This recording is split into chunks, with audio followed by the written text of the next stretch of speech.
Now.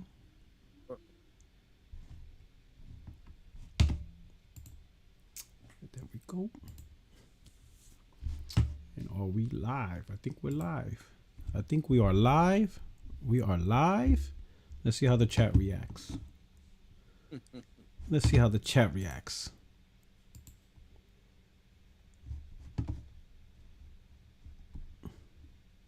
And I see no reaction.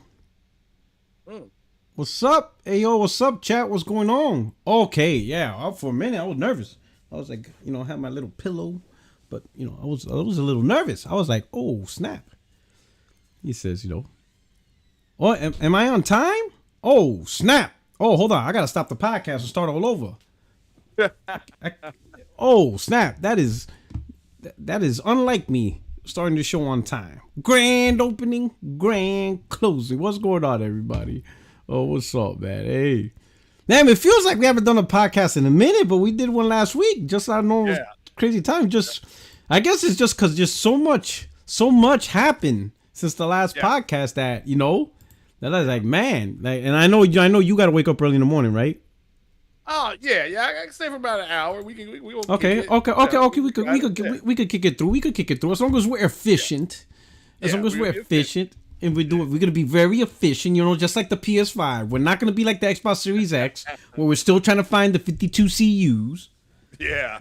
You know what I'm saying? We're gonna be an efficient premium product, man. But I want to give a shout out to the chat, man. Who we got up in here? Real quick, we got Duop. What's up, man? We also got Vid K, JP Loco, DMG is up in here. Brian Rios, thank you so much for being a member. Absolutely, Spider-Man selling out everywhere. Avian Streak, what's up? The Real YT Shadow.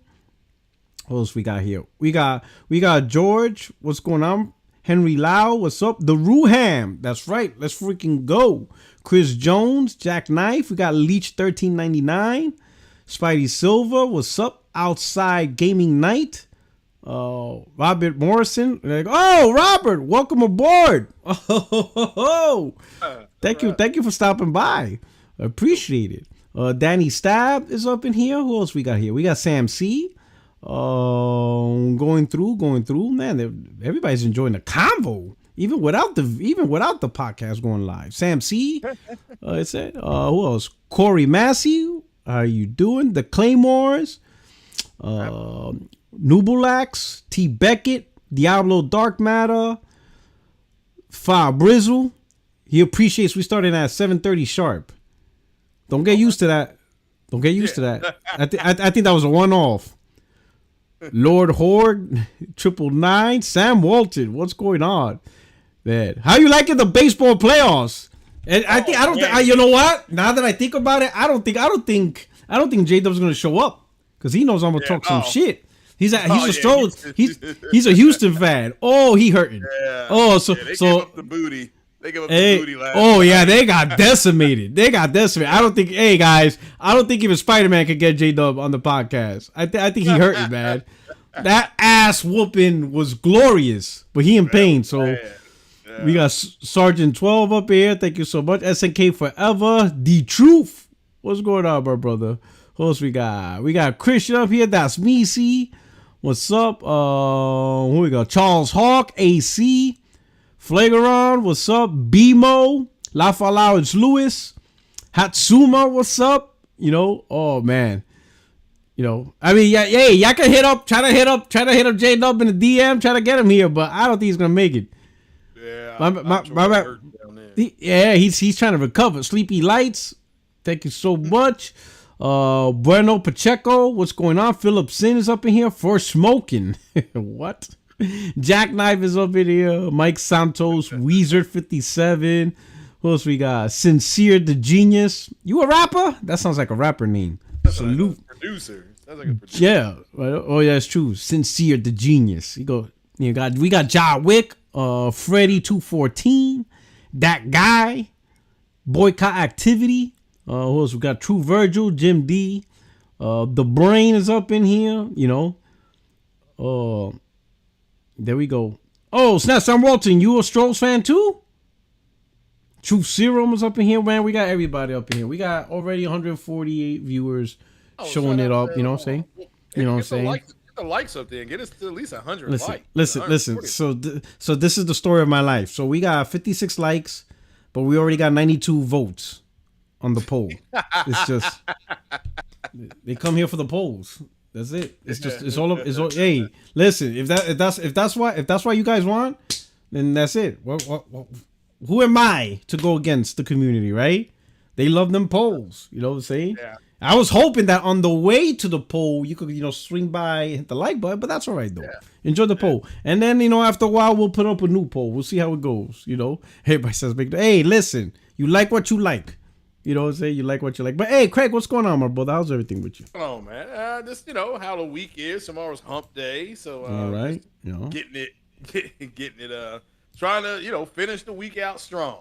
Trying to make some monetary decisions for the winter time. And, got to move some, get some retirement things situated on Friday afternoon. So, so you retiring? You retiring or something? Or for someone else? I'm moving some money. Yeah, I'm moving some money from one account to another. Oh, for the future. For the future. Yeah, for the future. Got it. Always think about the future. Got it.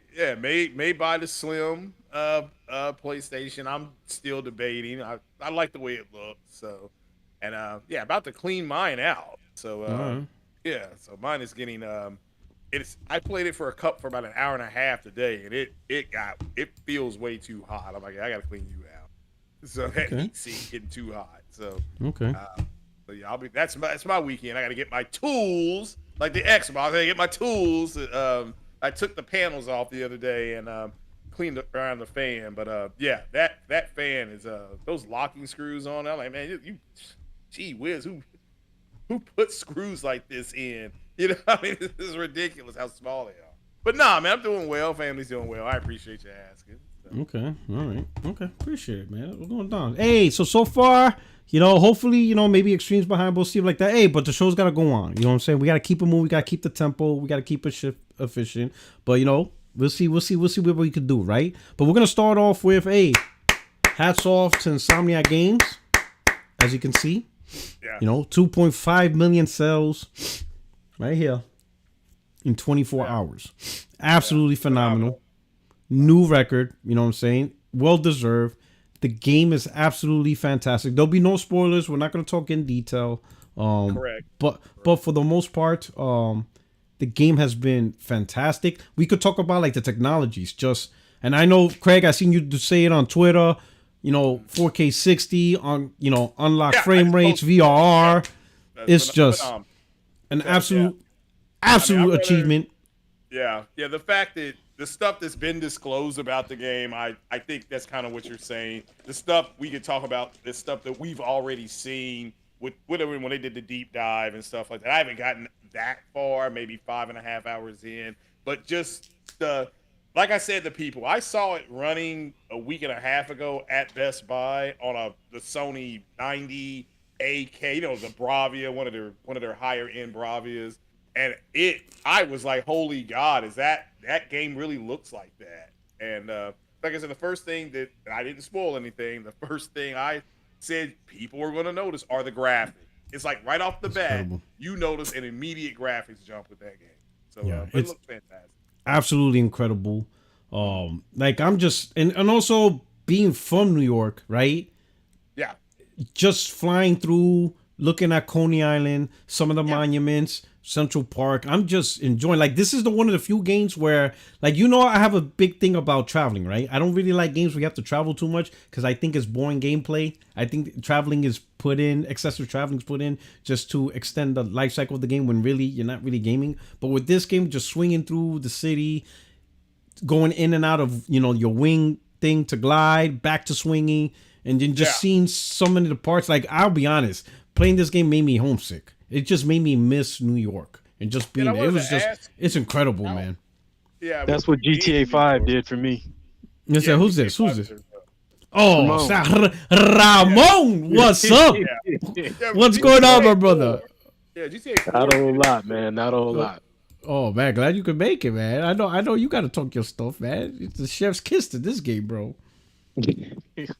Yeah, I had to drop in for a little bit, man. It's pretty incredible. Unfortunately, I've been so busy, I've only gotten about 6 hours in, but Okay. Yeah, yeah, that's about it's where I'm at. pretty Give or mind take. blowing. Yeah. And it depends on how you're playing it. Let's be clear here, so we don't spoil nothing. What Ramon did in his 6 hours could be totally different than what Porter Rock did and what Yeah. I did, or we could have had some crossover. But Yeah. like I said, for me personally, yeah, everybody saw on Twitter where I'm at in the game. Another person is showed up. Let's just put it like that. Okay. So so yeah, but I won't spoil anything. You all can just go look at that yourself. But I see Corey Massey said that that game is single handedly selling OLEDs. He's right. I was at Best Buy the other day, and two of their G3 TVs, literally somebody came in and picked up two of them, talking about they got that Spider-Man, and they were so that's what they were saying when they were putting them in the back of their truck. Oh, get them back in there. We got to get them locked down. I got that Spider-Man. Yo, that's real because when I was getting my TV replaced, the number one thing when I was researching, because I was trying to decide between the Samsung OLED and the LG OLED, and the deciding factor was the Samsung is better for gaming. Well, it's better for if you have an Xbox because they have some of the same components. That's why Microsoft has since the 360. It's better in general though because it has lower latency, and they also they took a note from their QLED line, and it's slightly brighter than the LGs, so it's better for if you're in a lit room. Because usually with an OLED, if you're in a lit room, it sucks. But with the Samsung ones, and also I think the G3 as well, but they're brighter and they work well in lit rooms.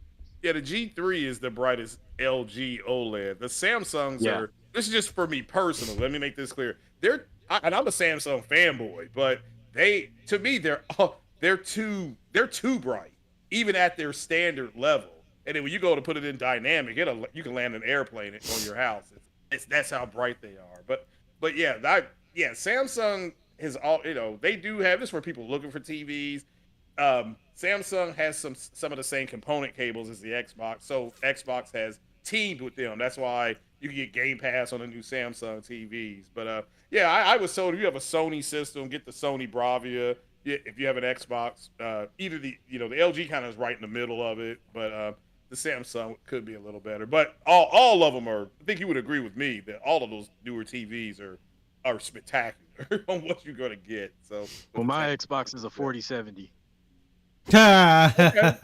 That's fine. Yeah. Well, that's a lot of people are like that. Xbox is PC now. Xbox is PC now. Mine's going to be 3060 here in a few more weeks. Yeah. Shout out to JP Loco. Got a super chat. He says, "Oh man, got a sexual deviant in the chat." He said, "The time to clap them black cat cheeks has arrived." Hashtag Spider-Man 2.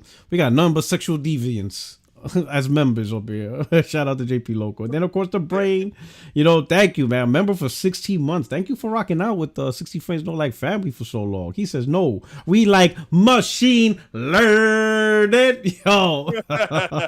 I'll tell you what, there was no machine learning in Forza. That shit looked like it was running on ChatGPT. That AI. That shit. I don't know. But anyway, but back to Spider-Man, man. Hey, so absolutely incredible stuff. Insomniac. I'm really so happy for Insomniac, man. They really got the glow up, because what I mentioned, what was it, 2 weeks ago? It wasn't last Saturday. Maybe it was last Saturday. Was it last Saturday? No. It was the Saturday before that. I was on Blaze. I was on Blaze's channel. Me, myself, and my little bro. We were on there, right? And one thing I mentioned was how Insomniac did a glow up, right? And that was the question, because the conversation came between, when a first party acquires a developer or publisher, the question we need to ask is, how is that first party making them better?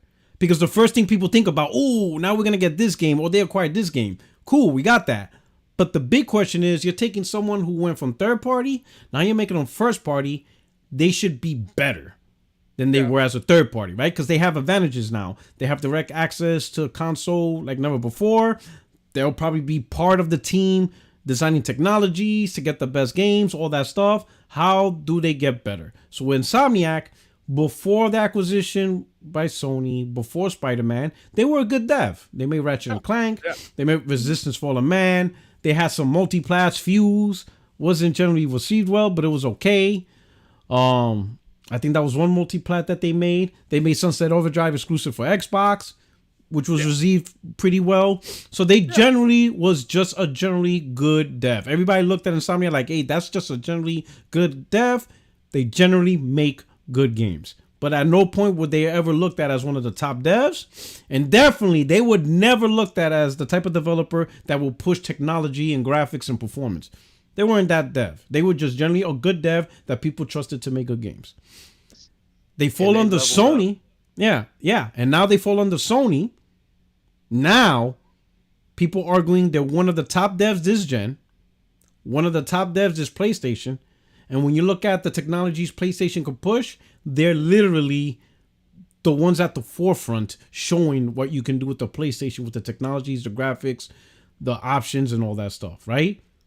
They just blew up in everything. I mean, and not only that, on top of that, they're the ones that probably a developer that pushed out the most games. I can't think of a developer in gaming period that pushed out as much games as them, other than, you know, the guys who release Madden every year, sports games every year. Other than them, who else released that many games like them? There was this one. gen. There was one. Who? And that's the grand irony of it is Naughty Dog.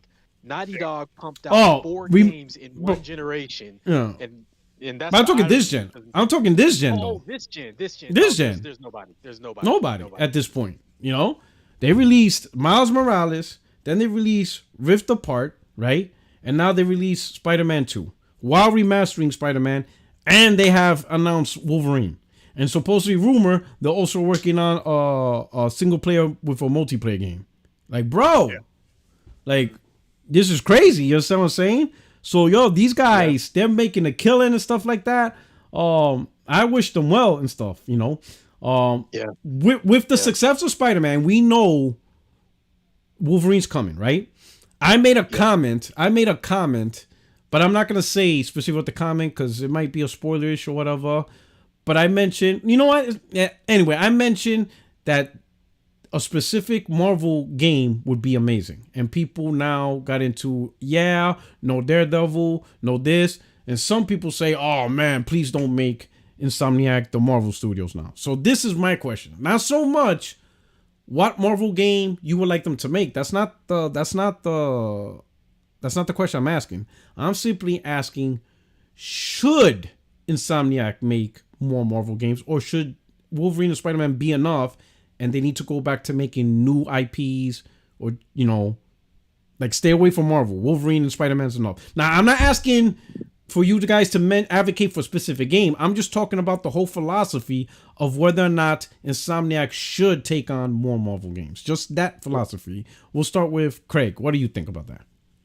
Should Insomniac? And listen, I don't want you to get into, well, they can do what they want. I got that. Yes. I'm talking about your personal opinion. If Marvel games came up to them, what I would do, because they've built New York City pretty much one-to-one from what people are saying. I would just go with some superheroes that are in New York City because that's where it seems like all the superheroes are. I think most people need to understand Wolverine, at least in the comic books, he's mostly in the rural parts of the country. Now, this doesn't mean, I know New York has a rural section too, but I think there is, for me personally, I would like to see, I would like to see them either do Silk. No. See, you fucked it all up, Craig. God damn, did you not hear what I said? I'm asking, should they continue? Damn, Craig, I'm going to say it again. I'm not asking what you would like to see for more. No. Yeah. I'm asking, should they continue the pound of Marvel? Or do you think they've done more than enough and now they need to go back to new IPs outside of comic? Should they? No, I understand what you're saying. All right. Should they keep going down the Marvel track, or do you think it's enough? That's what I just said. If Marvel games approach them, I would. No. That's not what I'm asking either. I'm not asking if they approach. I'm asking your opinion. Should Marvel continue the Marvel track? Meaning, in other words, is there a chance? Let me explain it this way. Is there a chance gamers could have Marvel fatigue? Meaning, all right, Insomniac, you're doing too much Marvel. You're being typecasted as the Marvel game studio now. That actually, that's a good question. That's what I'm asking. That may play out in the theater here in a couple of weeks with the Marvel's movie, because right now it's not tracking very high, so there could be fatigue. But I if I'm Insomniac again, if they come. I would, Insomniac's a fairly big studio. So, like you said, they're doing Wolverine. So maybe after the Wolverine game, maybe go double back and do like a Resistance. Is that what you're saying? Kind of move away from it and do a Resistance type of game, remaster or remake, whatever you want to call it, or another Ratchet game. I don't object to them doing that, but I agree with the fatigue. I think there's just there's going to be Marvel fatigue. We had the big explosion with Endgame and the lead up, and it's never really recovered from that type of lead up. Even though the Loki series is really good, stuff like that. But I understand what you're saying. So all right, so you think they should risk? Like, do you think keep going with the Marvel, or do you think you should chill on Marvel properties for a while? What do you think? What do you think? Yeah, after Wolverine, is that what you mean? Yeah, they may be reassessing if Marvel games come to them and says, would you like to make this? Now, if it were me, I would just add the characters in, because you got a ton of characters in New York City for Marvel. Everybody from Jessica Jones and Luke Cage. And you may not have to, like I said, maybe make it an add-on to what you already got. Kind of like they did the City Never Sleeps in 2018. They were adding different villains, and they brought in Silver Sable and all that stuff. So that's the way I look at it. I won't take too much time. Okay. All right. What about you, Ramon? Okay, so I feel like yes, but with a condition. I would personally like to see them, if they do continue doing Marvel, I would like to see them, as big as Insomniac is, expand it enough, assuming they can find the talent, expand it enough to where they can manage a Marvel IP and their own IP, be it new games or existing games. But as far as just, continuing on and on with Marvel, I don't want to see that, because superhero fatigue is a thing. Okay. I'm tired of it. I haven't gone to see the last one. I can't even remember when the last one I saw. And like in the movies, right? Yeah, exactly. Mm-hmm. And as good as the superhero games are, Insomniac is such a not diverse. They're a very agile studio. I mean, they can go from the tone of a game like Resistance to a cartoon like Ratchet, and then jump over to Spider-Man, and then go to the brutality of Wolverine. So they're very agile. They can do a lot of different things and do it well. So I don't want to see them like pigeonholed just into superhero IP, unless that's what they want. If that's what they want, we know we'll continue to get quality. But I would prefer not, unless they expand the studio so they can do both. Okay, all right. Shout out to the Ruham. He said, "I need that Spider-Man 2 New York pizza. Why can't I get it?" Yeah. If you don't know what he's talking about, that thing, shout out to Xbox Concubine Supreme J-Rock. My man said Spider-Man can't get a pizza. He can't get a New York deli sandwich. You can't get a bacon, egg, and cheese. You know what I'm saying? You can't hang out in the club. You can't go watch the Yankees play. You can't swing. You can't watch the New York Knicks at the Madison Square Garden. Oh shit, that dude was wilding. Yo, this dude worried about having a bacon, egg, and cheese from the. My man was worried about trying to get a chopped cheese from Uptown, and at no point was he worried about playing his games at 60 frames. I'm telling you, these Xbox dudes. I'm telling you, something else. A whole new breed. Extreme. My brother. from down under. Did he pop back in? Yeah, or he popped out. Somebody's popped. Oh I saw him and then he no! popped out. Oh no! Emperor came in and bumped him out. Oh, here we go. I didn't bump anybody out. I just came in here to Oh, here we go. you know, I have to balance it out because it's too much. Oh shit! Here we go. Going on in here for Spider-Man right now, so shit! I gotta balance it on out real quick. Shit. You know what I mean? This dude. Oh, here we go. Game. An excellent game is an excellent game, man. What is it about? We gotta balance it out. It's too much. It's too much Sony ball riding going on right now. Listen. Ball riding. Listen. You out here. You cap for an 83 meta game. You ain't got shit to say. I do have shit to say. I love the way that 2D Mario game, butted Spider-Man out of the way. But I like that one. Let me tell you. But that's why you have quality first party. Xbox ain't quality first party. That's why he couldn't do it. You see what I'm saying? So don't listen. Listen. You can't listen. You cannot cap for Xbox. You can't cap for Xbox. You can't cap for Xbox. Let it be. Listen. Leave it third place. Listen. Xbox is third place. Let it stay there. It's okay. Someone's got to be thirds. Listen, someone's got to get the bronze. And Nintendo is first. We know that already. Okay, but listen.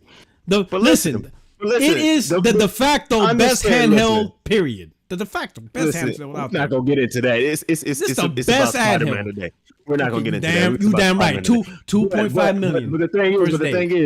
But the thing is, congratulations! You're finally doing numbers that Nintendo been doing for decades. That's congratulations on it. Hey, why you gotta come in and throw a wet milk blanket on? Listen, hold on. Listen. Ain't nobody even talking shit about Xbox. Nobody's even talking shit about Xbox, and then you came in. I didn't even say anything yet. You already flustered. I didn't say nothing yet. I was out because there was Sony ball riding, and the only thing folks doing is you the one came in with smoke, and ain't nobody even said anything. I ain't even blow the smoke yet. Can I blow the smoke first? The funny part is Nintendo did what they supposed to do. They released a 90 plus Metacritic banger. PlayStation did what they're supposed to do, 90 plus Metacritic banger, and Xbox is, shit is so bad that Satya's losing compensation. That motherfucker's about to fire somebody. Hey, bro, listen. Regardless, to punctuate that point, I enjoyed the very low-rated knack, and I have Starfield on my PC, and I'm probably going to enjoy that too when I start. I don't care about scores. I don't care about platforms. I play the games I play. Listen. I could deal without that knack comment. Jesus Christ. Listen. We're gonna give Insomniac. We're gonna give them Insomniac their flowers. You know what I'm saying? Okay. Let me just give them the flowers. I'm also gonna give them a couple of jabs at this. Wait, hold on. Did you play the game? Listen, bruh. Listen. You played the game? Okay. Well, hold on. We gotta check credentials. Listen, we gotta check. We ID here. Right. We ID card here.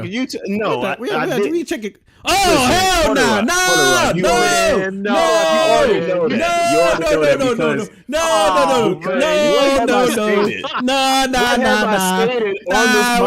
We're not doing this.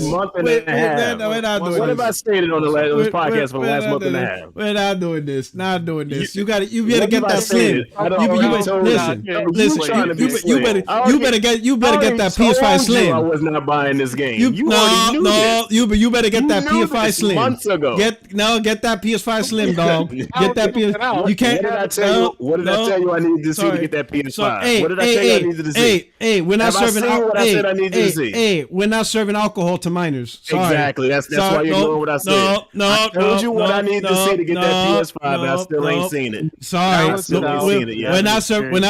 We're not serving alcohol to minors. See what I asked for, then we can talk about this again. No drink for you. No drink. We can talk about this again. Sorry, we got. Hey, we're gonna go with Extreme. We need you to answer this question, right? So the topic back to Insomniac, right? Now. Yeah. So a point was brought up. I brought up a point. It wasn't really an argument point. It was just something I noticed, but I don't want to talk about it because it might be a spoiler. I don't want to mention it, but I mentioned, damn, if Insomniac made a certain Marvel character, this game will be banging based on a certain mission. Yeah. God. Yeah. I tried, chat. Wait, that's bleep not it a out. spoiler Anyway, because it doesn't happen in the game. No, anyway, so I mentioned that, right? And then some people were like, "Oh, that'll be cool." Some people mentioned, other characters, which is normal. But someone in particular said that they don't want to see, after Wolverine, they don't want to see another Marvel game from them because now it's just getting ridiculous and fatigue. So now that's the question I want to pose to you. Yeah. For your opinion, all- should Marvel continue? Should Insomniac continue going after more Marvel, or do you think they should stop because of Marvel comic book fatigue? What do you think? Okay. So just one question before I answer your question. First of all, it doesn't matter whether you think they should or should not. You should not tell an artist what to do. So I would trust them fully with that. But personally, for me, I want them to tackle a new IP, simply because when you look at the game, if you have played Ratchet and Clank Rift Apart, you feel that DNA, you feel the lessons learned, like you see it in the game.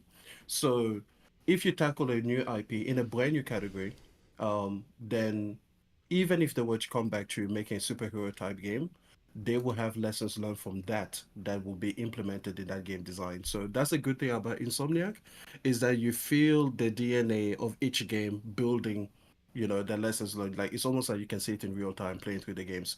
So that's a great thing. And the only bad thing about Insomniac is that it's really hard to play the games backwards, because every single time that you go further back in time, you lose something as you go along. So play them forward and you're going to have a great time. So yeah, that's my answer. Okay. All right. NCK Forever with the super chat says, guys, want to hear a joke? Tell an Xbox person what are the sales numbers for Starfield. I don't know. I know it took number one. It took number one in September. Number one in MP. Yeah. I mean, we already know what the sales were at. No, we don't. We don't know the number. Yeah, we do. What's the number? Time they put out the MP. Every time they put out. Are you gonna let me say it or not?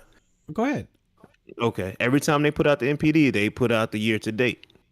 I think Starfield came in number 5, so we know at the bare minimum what it has sold. So okay, I think it has beat out Street Fighter 6 for the year for year to date. So Street Fighter 6 has sold almost 3 million copies. Yeah, but that's worldwide.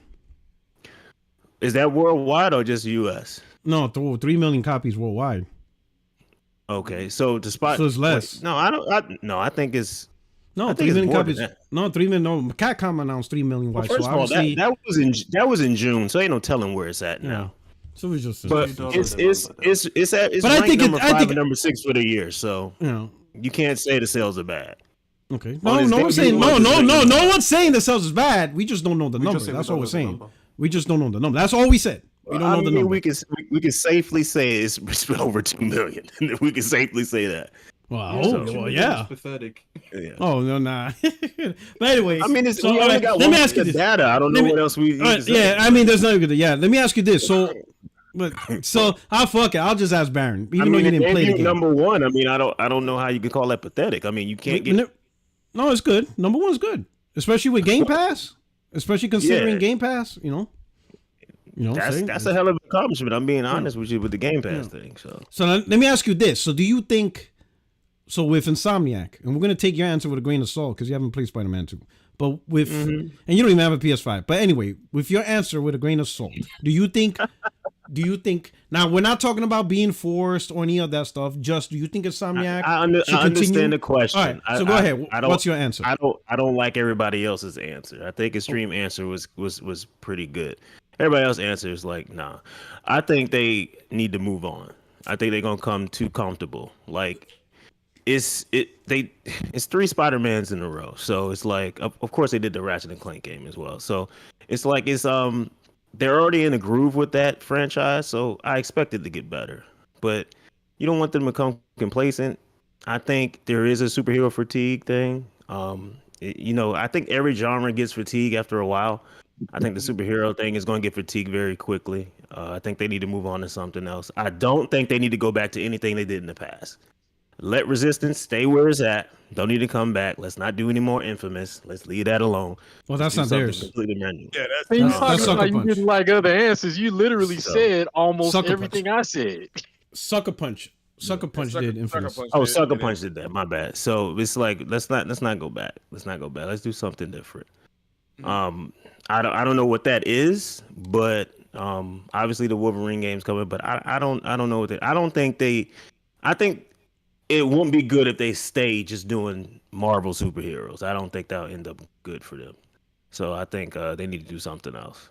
And I do have to give them praise at the best-selling PlayStation Studio title in the first 2 days ever. That's kind of crazy.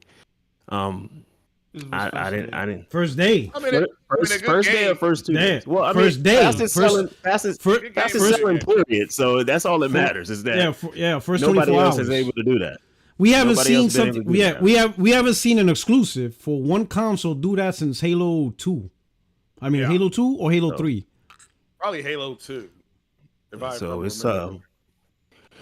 it's that's pretty crazy. That shows you how what we was talking about last time, how popular the Marvel franchise is at this moment, even though it's kind of declining a little bit because of the movies and whatnot. But people still want to play as these characters. I think after the Black Panther game comes out, I think it's going to start to go down when it comes to video gaming and superheroes. So I don't think they need to do another game after the Wolverine and Marvel. They need to move on to something else. So and plus, I want to see how diverse and how wide their range are as a developer is. You know what I mean? So I want to see them do something else. All right. So my answer is complete opposite of everybody. I want them to continue with Marvel. If now obviously not force them, obviously not being forced, but if they choose to go down the Marvel track and start going to Marvel games and be like, hey, we want this character. Yeah, we're going to take that character and we're going to take that character. I will have no issues with it. And I will tell you why. Okay. I will tell you why. Because across the industry, period, not many people are making good comic book games. So the whole comic book fatigue, that will only make sense if everybody else was making great comic book games, but they're not. Marvel Avengers flopped. Suicide Squad, garbage. I mean, not garbage, but that shit's in trouble. Gotham Knights, nobody cares. Guardian Galaxy, while it is a good game, no one really cared for it. Like, that's true. Everybody else that does a comic book game, at best, average. Like Midnight Suns, I heard that was decent. But when you look at the holistically, no one's really out there making bangers. The last comic book game before Spider-Man that actually was a game of the year contending banger was the Arkham Knight series. And the last one came out in 2014. In between, there's nothing else. Who else is making bangers? Who's making bangers? I want to jump in real quick to the Who's chat. making bangers? Anybody who has not played Guardians of the Galaxy, please give that game some love. It's good. It was amazing. But nobody really. But nobody. No. It's not. Square sabotaged that game with their marketing. Look at that. Look at that. Baron forgot that game even exists. Like, who's making bangers? Who else besides Insomniac making bangers? Listen, the only superhero games that have really garnered any attention and anything sales wise has been Spider-Man, Marvel Ultimate Alliance 3, and Batman. Yeah. I don't know why that is, but well, to be honest, Spider-Man, the Activision, there was only like 2 that were sold really good, and it was like at 4 million. The rest was like 1 million or less, and those were multiplats on everything. They generally don't sell well. You understand what I'm saying? They generally don't sell well. Really, at a certain point, the only game that was actually ever considered like a game of the year, actual AAA, this is an actual great game and it sold well was Arkham. Was the original Arkham Asylum, and then Arkham City blew up, and that's it. That's why I put Rocksteady on the map. After that, it was whatever. Nothing else really mattered. You understand? Until Insomniac stepped up with Spider-Man. That really blew up. Since then, nothing else. Like, nothing else really. No one really cares about anything else. I think it really has to do with the exclusivity as well. I think it has something to do with it. Well, Arkham was multiplat, and that game was. Yeah, Arkham was, but that was almost 2 generations ago. I gotta dip out and walk this K9, man. Good all right, brother. All right. Yeah, you see what I'm saying? I mean, Arkham was so long ago, though. That was just so different time. But that's what I'm saying. Like, when you look at it holistically, right? When people looking at comic games that are bangers, we don't have it. So that's why I wanted to talk to you guys with the whole comic fatigue. In order to have comic fatigue, everybody has to be going after these comic games and be like, all right, I had enough. we haven't had enough. Like, there's nothing there. Well, You're well, absolutely here's the right. thing. You're It absolutely also right. has to be the characters people actually want to play as too. I think that has to play a role. That's one, but it also has to be, the but game has to be good. The game has to be good. I don't that care. too. We haven't had a lot of, like, think about it. We had Avengers made by Square Enix. It had all the top characters. It had Iron Man. It had Captain America. It had the Hulk. But nobody really wanted to play it. It's just the game. Exactly. The game wasn't exactly. The game wasn't good. You know, so like when people compare fatigue to the movies, it's because everybody was going to the movies. Oh, we got another movie? Oh, I'm going. Iron Man's out? I'm going. Thor is out? I'm going. Guardian of the Galaxies? I'm going. Then after a while, everybody's like, I'm just so tired of going. I'm just tired of going. Like, okay. It's actually we haven't had that in games. Movies actually didn't happen because of Marvel. It happened because of everybody else that was bad. Because when people go to the movies for superheroes, not everybody pays attention to, oh, this is Marvel, this is DC. You know, and then they go to those DC trash ass movies, and then they're like, okay, well, that wasn't worth it. And then, it all starts mixing together, you know. Yeah. And then Sony was trying to do their own, remember, like the Venom. They still the Venom one, and then there's also Venom 2. What's the other one with like Jared Leto? Like Morpheus.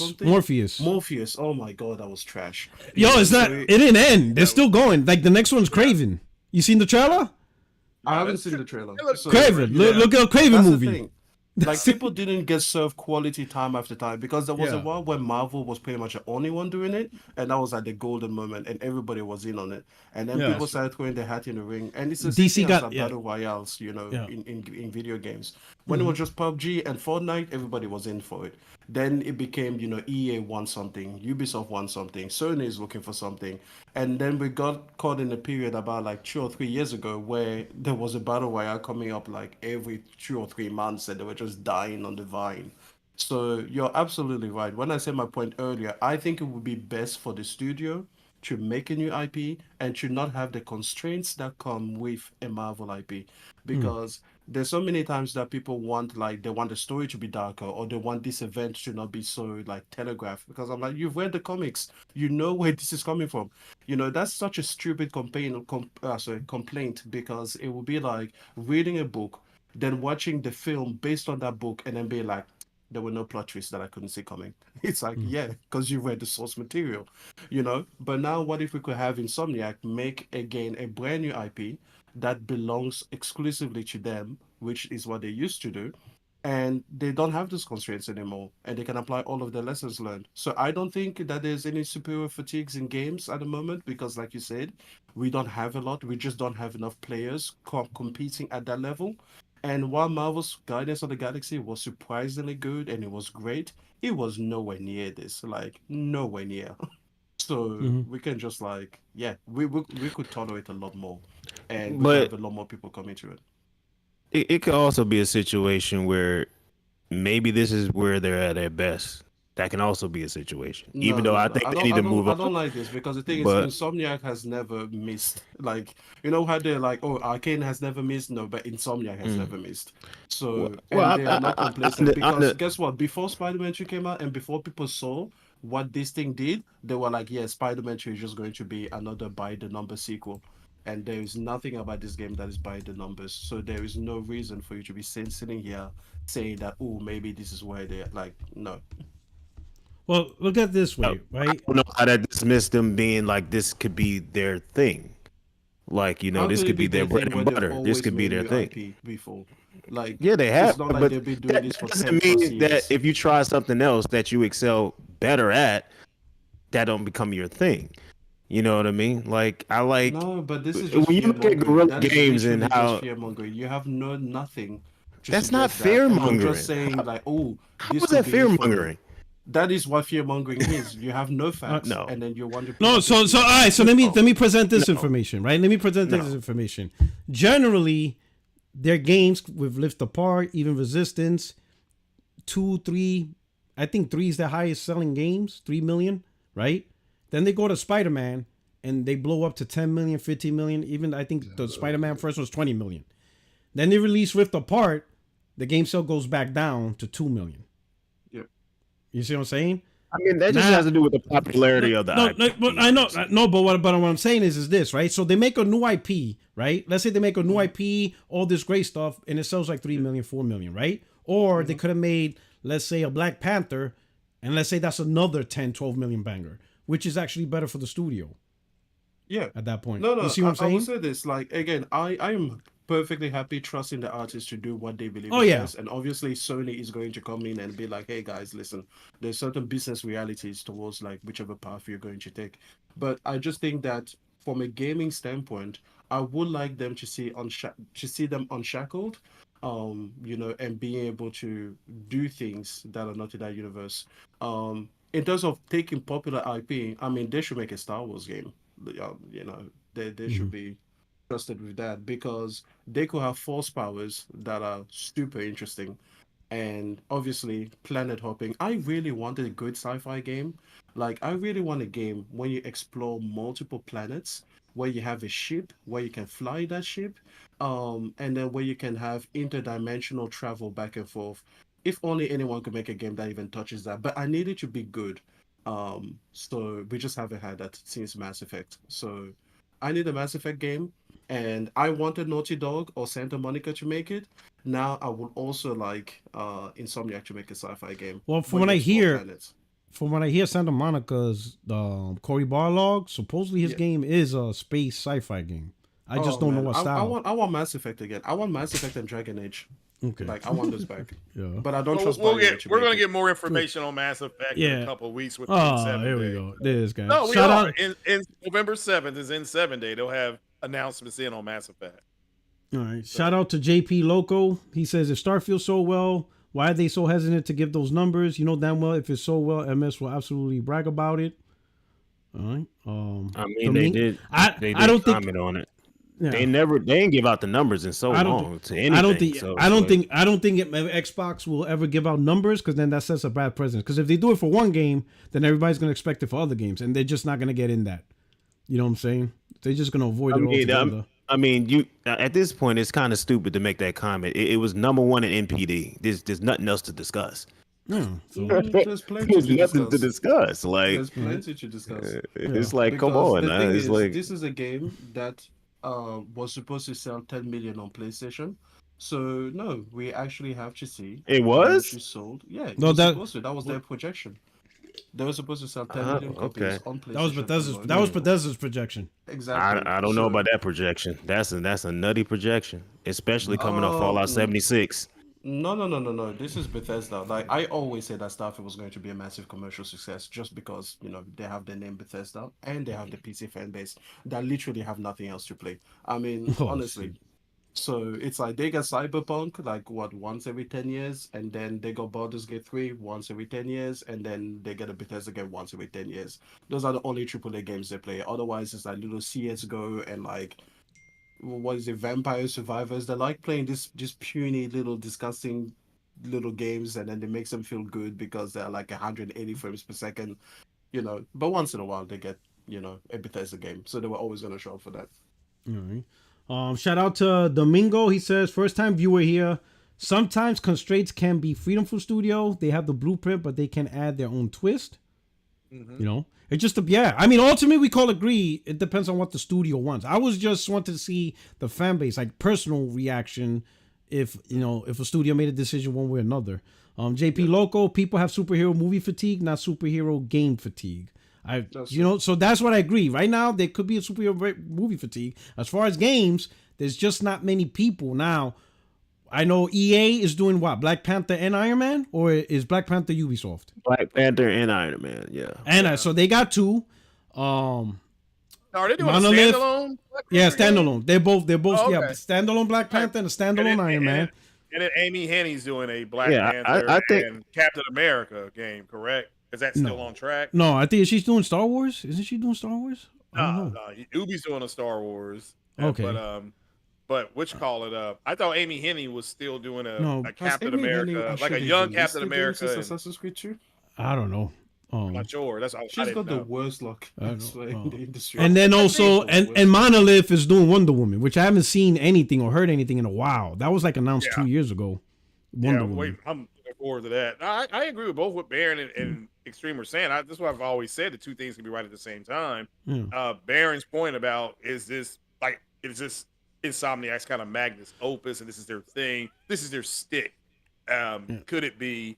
And if it's not, if maybe they'll move off of something and try to do something different. That's what I was saying. Is the studio is a big studio, so maybe they do have other things that I assume they have other things in the work besides Wolverine. But and there's Easter eggs in this Spider-Man game. That's why there's so many things in the game that makes you wonder, like, man, do they have plans? That's why I asked that question. I'm like, wait a minute, because this was a really good mission, and I was wondering, like, yo, is it possible? Like, it's just weird. Shout out to it wouldn't shock me though. There's just certain things, right? Now, again, me personally, and I don't think anybody's wrong. There is no wrong, because at the end of the day, in my opinion, if the game, whatever any developer makes, if the game is a banger, unless it's a genre you don't like in general, then it doesn't matter. But if you make a good game, people are gonna play it. Some people could be like, "Oh, I'm so tired of this," but then they release a game and it's fantastic. People are gonna play it, right? So no one's really wrong here, right? Because I can understand people want new IPs and creativity, and Insomniac could do it. Me personally, I wouldn't mind if Insomniac goes the Marvel route, simply because there's a lot more other. For me, there's a lot more other characters that we still have. Not just that though, but it's not just a lot of fish that exist. It's doing those characters justice. Because any other company could say, oh yeah, like for example, I'm really checking out to see how well EA tackles Iron Man and Black Panther, and I hope they knock it out the park, because those characters deserve it. Like, you got guys who are enjoying Spider-Man, but I guarantee there's a game out there that their favorite character is Daredevil. Correct. And they want their character to get that treatment. And I guarantee somebody's a Hulk fan, somebody's a Doctor Strange fan, somebody's, Captain America fan, Black Panther fan. You got all these characters. Somebody has a favorite character. There's millions of people that have a favorite character, and they want to feel what Spider-Man feels. Like Spider-Man gamers, oh my God, they're loving it. Spider Army, they're loving this shit. Soon Wolverine Army, oh, they're getting ready. I'm a Batman fan. So when Rocksteady took over Batman, I would say, you know what? I could die today and not have to game ever again. Like, I was so happy when they took over that game, and I was like, yo. So I knew firsthand that feeling of when Batman, Rocksteady took over Batman. I was like, yes, this is it. This is what I've been waiting for decades. Spider-Man fans, I guarantee they felt the same way when Insomniac finally took it over. But I guarantee there's so many other gamers that want that with their specific. I guarantee, you don't know how many. I got a lot of friends that are huge Green Lantern fans, and we're hearing nothing. They're hearing nothing. Flash also, and they hear nothing. They're so pissed that nobody's not even a rumor. Like God damn, can't we get a Flash game? So that's why I said, like, I wouldn't mind if Insomniac went down this track. Sure, a lot of people would be like, damn, but we're not gonna get a new IP. But Sony has plenty of other studios to create new IPs. This one studio going down that track. No one's gonna really miss a new IP from Insomniac. The other games were good, like Sunset Overdrive. A lot of people enjoyed that. People enjoyed Resistance. People enjoyed Ratchet and Clank. But if those games disappeared, I don't think there's like a huge fan base that's gonna. First of all, not from them. Just slow down. As long as they give me Ratchet and Clank as well. Yeah. Hold on. Okay, because the thing is, Ratchet and Clank is a smaller game anyway, and like I said, you see the ideas being transferred across. So I would like a big little cadence. I wouldn't mind it if they did. Big new, even Marvel IP. All right. And then they give me my little Ratchet and Clank, my little 10-hour experience. Okay, that's all I need from a Ratchet and Clank. It's hard to stretch Ratchet and Clank to be 24 hours plus. Yeah. Then go back to a big IP. Then give me my Ratchet and Clank. So you made a great point, because you can see a lot of things they did in Ratchet and Clank. It's in Spider-Man, flawlessly. 100%. Yeah, that's easily. true. We don't want to spoil nothing. Let's not spoil. But that's a very good point. That's a very good point, Porter. You know what I'm saying? But all right, so let me shout out the chat. SNK forever. Starfield did not outsell FS16. I can guarantee that. My brother. Okay, we'll see. I don't know. I wouldn't take that bet. I wouldn't take that bet. You might want to take that one back. Yeah, I wouldn't take that bet. Only because in the US, Starfield debuted already ahead of FF16 in the charts. So it's already higher selling than Final Fantasy 16. Keep in mind, Final Fantasy 16 came out in June. Came out in June, right? So that's in the US, right? So you're really banking. So you're really banking on Europe, which I think Starfield also outsold.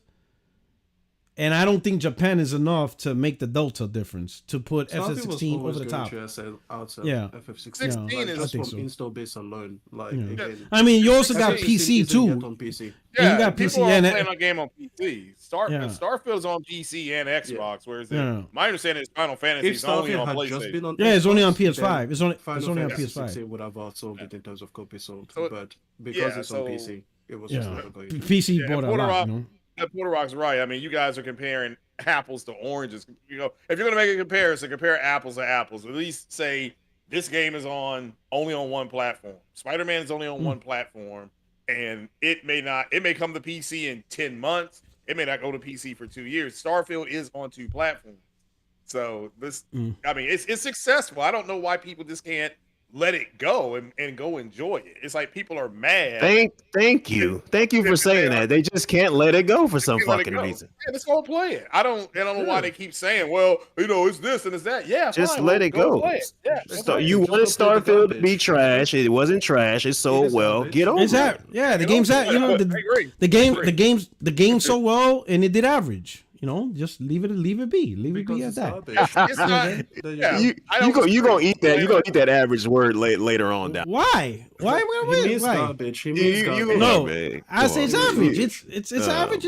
It's a decent title. Yeah. Shout out to my brother. Hey, shout out to It's 83. It's 83 Metacritic. Yeah, it's a decent. 16 times the loading screens. You see what I'm saying? Yeah. Don't play it on that. Hold up. Don't play it on Xbox. No, hold up. Don't play it on Xbox consoles, and then you'll be fine. I'm gonna give everybody perspective right now. Okay. You're good. 83 is a good score. Yeah. No, I'm gonna give perspective on the sales so everybody could just get the idea of where it's at. Of the top selling games of the whole year of 2023, from all the way into the NPD came out a couple of days ago. Yeah. Starfield is number 7. The only games that have outsold Starfield is Star Wars, Modern Warfare 2, Diablo 4, Madden, Tears of the Kingdom, and Hardworks Legacy. Those are the only games that outsold Starfield. Well, what about Baldur's? No, Baldur's Gate has it? Baldur's only on PC, so we don't really have the numbers per se. No, stop. They didn't provide NPD data. So NPD that's fine. That's what I was asking. I'm not trying to undermine what Baron's saying. They don't have. They don't give you Baldur's Gate 3. For me, I would assume Baldur's Gate 3 outsold Starfield. The way they hyped that shit up, I would hope it did. Yeah, that's what I was saying. I didn't know, but they don't have the numbers, and like you all were saying, they don't have the numbers. Yeah, I mean, I don't know why the Xbox community can't just, because I'm in the PC community on Facebook with Starfield, and they're enjoying the game. They're showing that they have mods. They've got a Mandalorian mod. They've got different kind of mods that you're not going to have on the Xbox. But the game's a new IP. It got an 80, 180, whatever it got, 82, 83. That's good. Yeah, people it did fine. It did fine. All right, so Doc Dark, we got. He says, I can't stand positivity around Starfield. No, but like Starfield's an average game. Like, why are we gonna keep talking about it? Like, anything new happened to the game that? That's your chat. Keep bringing it up. Like they want it to be a failure so bad, but it's not. Listen. Next time we talk about Starfield is when we're gonna have conversations on Game of the Year nominations. Then we could talk about it again. If it gets a nom, perfect time to talk about it, right? If it gets it, okay. Right. I'm just saying. If it gets a nom, bro. If the Game Awards show only has 6 noms like they usually do, that's for Starfield to get a nomination, something has to get snubbed. Okay, there's a lot of games, bruh. Starfield is going to be nominated, and you know it. Why? You know it. Why? Probably will. Why? Because on contrary to all the PlayStation fans, it has been greatly received by the critics and it has sold well. Those are the two main things. So let me ask you this. Let me ask you this. That's true, but that has nothing to do with PlayStation. That's not the only things you need. That's the two main things you need. Listen. But other games scored better and sold well. This year is stacked with quality. It ain't that many. This year, and keep in mind, the people who are the judges of for the Game Awards show that Jeff Keighley puts up, a lot of those guys are the ones that scored Starfield.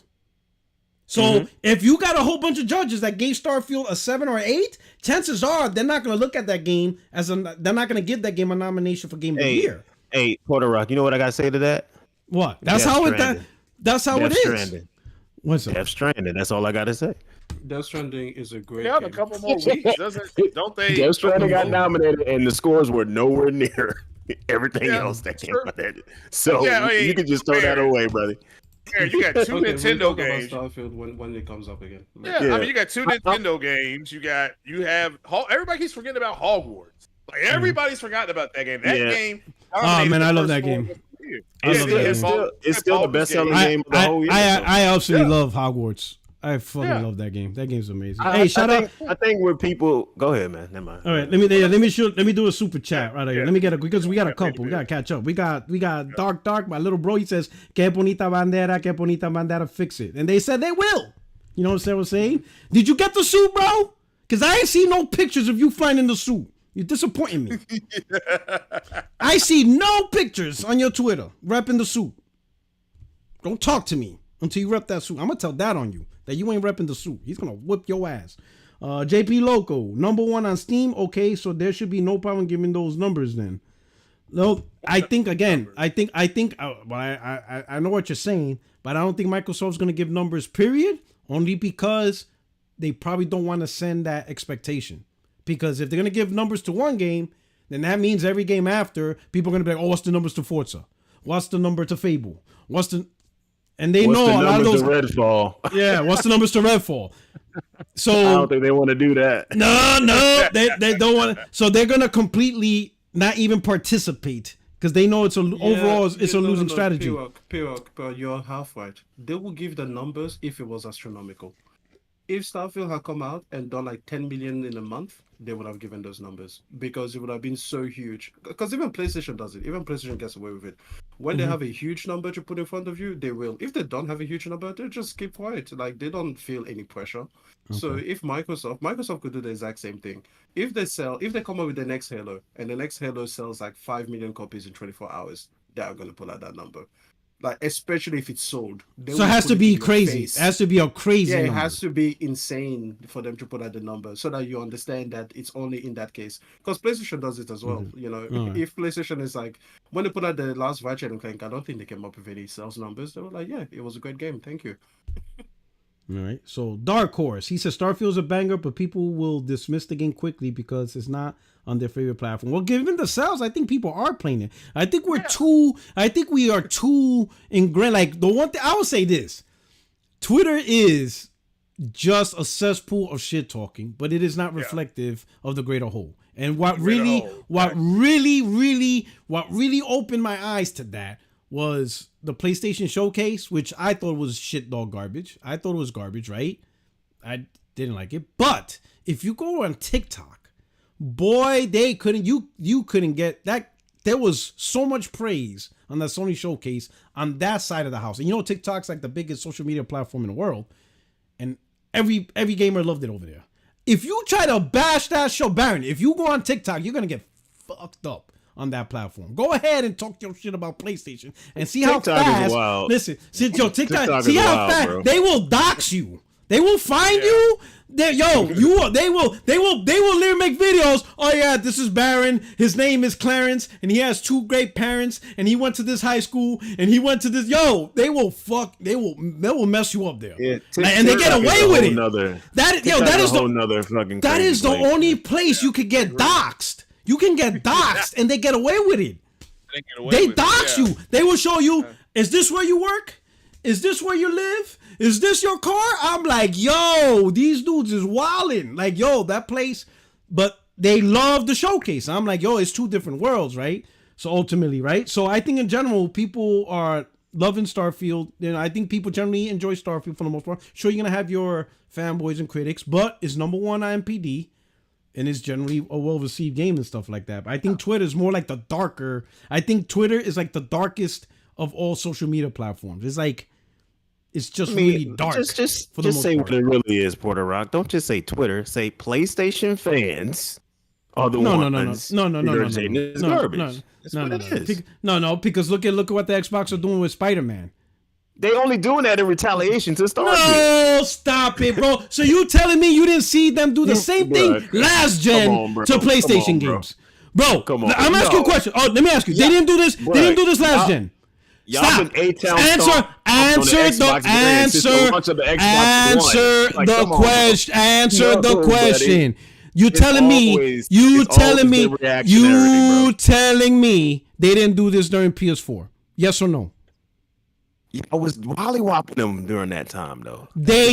I'm asking you a question. You're telling me they didn't do the same shit they're doing now during the PS4 gen with the big top killers. You're telling me they didn't do that. You're telling me this is new to them. No. I'm telling you that what y'all both are doing this gen is way more than y'all was doing last gen.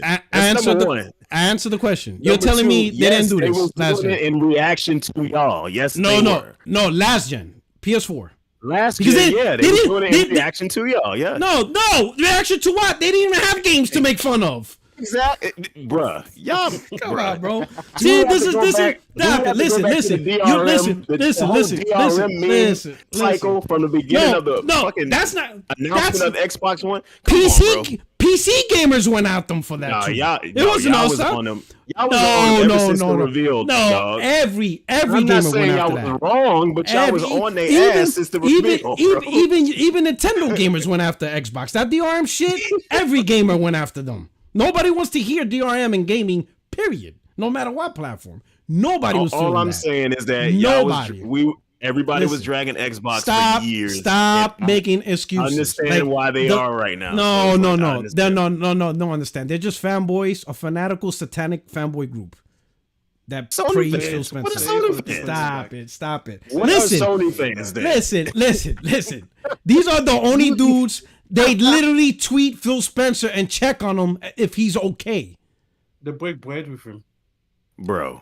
They literally when that email leaked, they literally added Phil Spencer. Are you okay? The dude has more money than all of them combined, and they're checking on him to see if he's okay because of the email leak. So that's your argument because they asked him if he's okay? No, stop. There's like 50 million things. These dudes pulled out guns live on the air over Xbox and talking shit. Guns. So they literally trying to tell me PlayStation fans have done nothing crazy. Okay. At all. Listen, compared to Xbox, not even close. And over the last generation. Compared to Xbox, not even close. Not even close. Oh my god. Okay. Boy, okay. Let's do it. Let's play then. Let's box. Let's box. Why'd you have to let's get in the ring and box. Name the stuff you've seen, and I'll name the stuff, and we'll see who wins this boxing match. I dare you. Hell, I'll let you take the mic home with you. Here you go. Take the mic. No, listen. I don't want to go back and forth about this. Because you can't. Because you can. I can. Here, let me. PlayStation fans have done it to Xbox fans and Nintendo fans. Stop it. And Nintendo fans. Okay, listen. Do we need to bring up the Thrive Together campaign that Nintendo and Microsoft did? How y'all acted during that time? That shit was insane when that came out. What was insane? What was so insane? Wait, what are you talking about? The way y'all acted, the way y'all reacted, the way people was talking. It's what did they say? They claimed everything was fucking trash. Y'all was threatening people. It was like, oh, y'all got to partner. I just told you Xbox gamers pulled guns live on air. I just literally just said that to you, and you're here complaining about Thrive Together campaign. Bro, you listen. How long you been on YouTube, bro? Listen, How long you been on YouTube? Listen, I've been on YouTube for a while, but there's not one PlayStation so personality. You never experienced the Trade Brotherhood era. You never experienced that before? I was there, but not single one of them pulled up.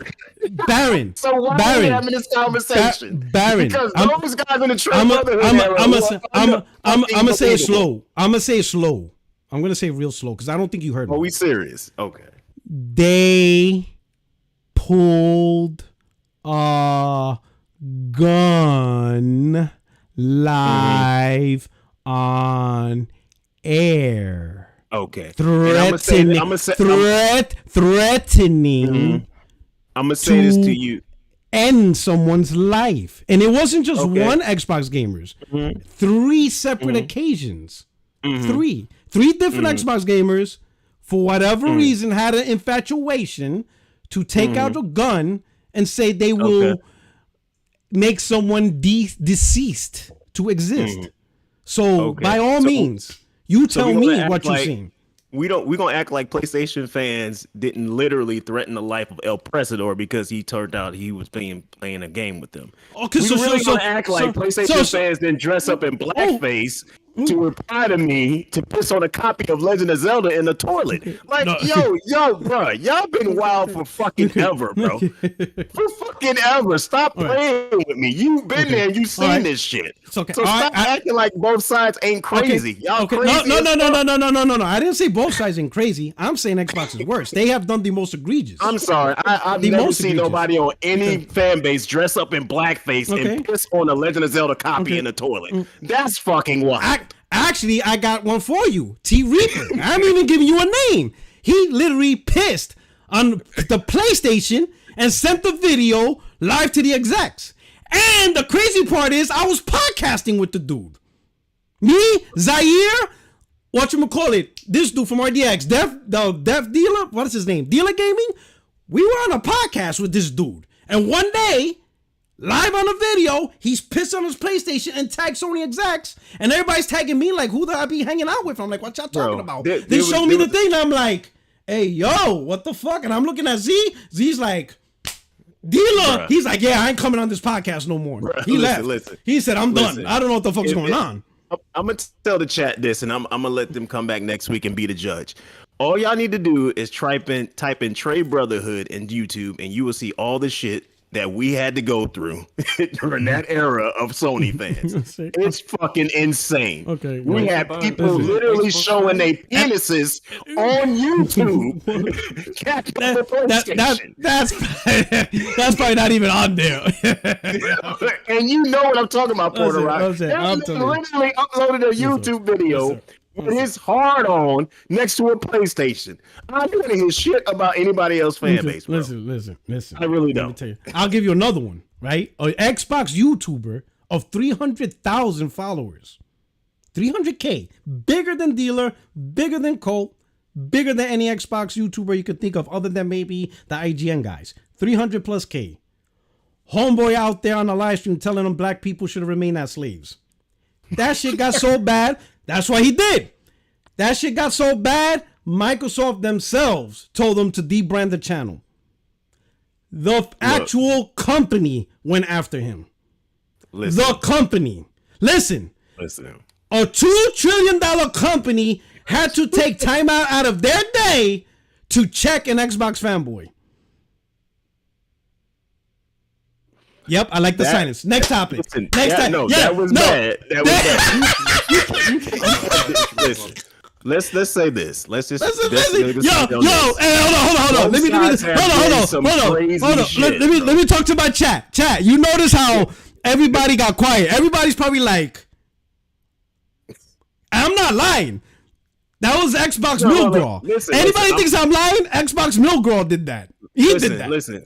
I'm over 300,000 subscribers, and he did that live on the air, bro. I remember that. But listen, everything Porter Rock is saying is not a lie. Everything I'm saying is not a lie. You can literally look this stuff up on YouTube. It still exists.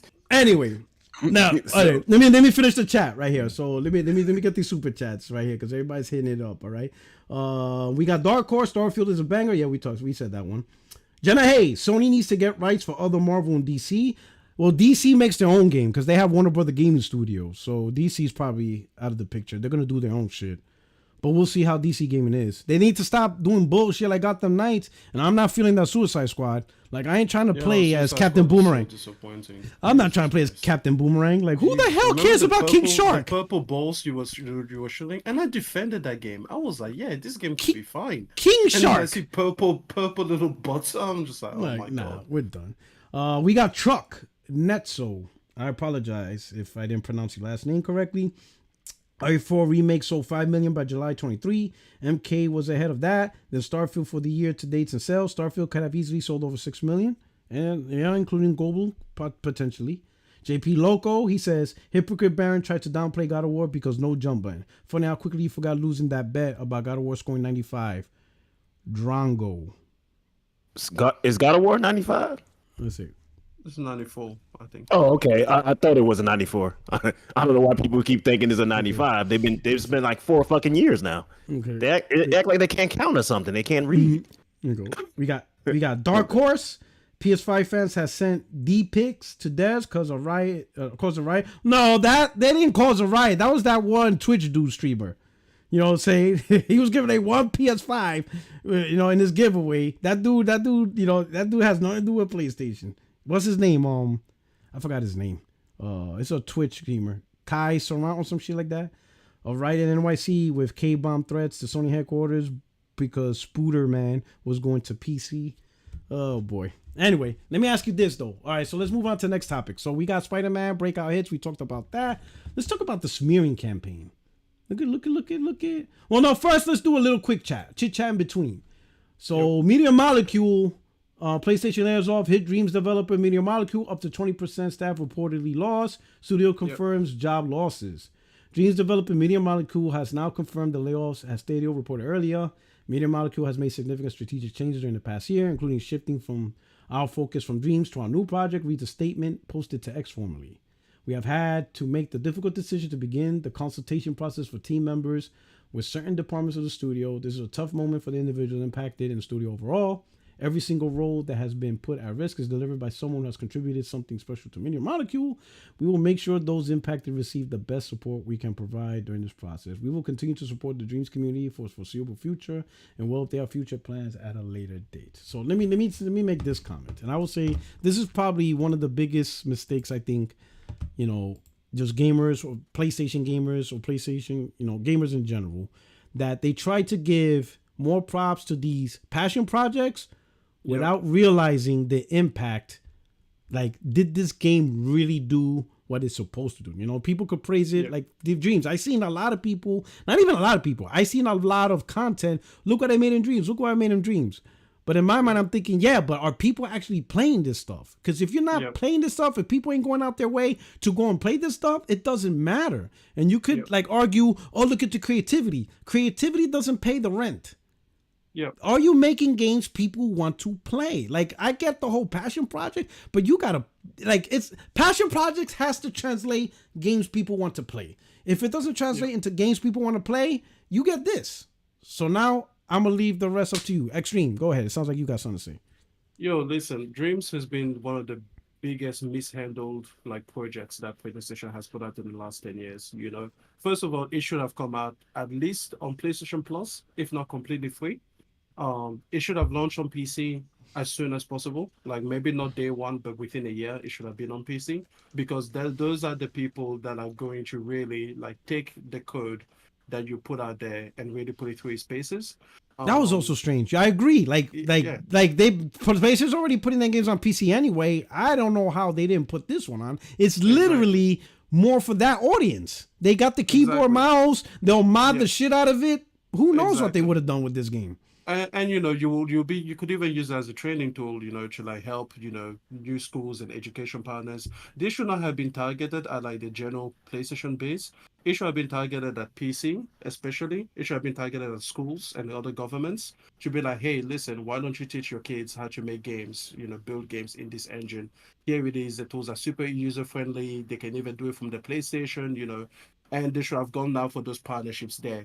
And then for actual gamers to play games, they should have had a curated section that's like, hey, here is the 100 best, top rated things of the year or whatever. So you can actually find experiences really quickly if you're not interested in the creative side. But yeah, they should have just done way more. This is what is the one game that should have been seen as a platform that expands way, way beyond PlayStation's walls, because it was just never going to work. Like, I'm sorry, but it's the same thing that happened. EA had something at one point. Remember, it was like, oh fuck, I forget what it's called. But it was basically the same thing. It was like a game builder, like a game engine that you could build things in. And they had their version of that. And I think it even got popular for a while. And then it fizzled out and died out because gamers don't want to make games, we want to play them. So if you're going to reach out to creatives and to, engineers and to modders and to all of those things, those are not going to be found on PlayStation alone. And there's many other mistakes that they make. The thing is, I even bought a copy of Dreams and I never put it in. Like, I had it for the support. But then the first thing that you said was more important. Like, you have all of these PlayStation gamers that at the same time they will be like, oh, I want a passion project. I want this unknown, out of nowhere, crazy idea, give developers a chance to make it. And I was telling this to Chris Righteous on Twitter, and I'm like, I don't want that from Sony first party.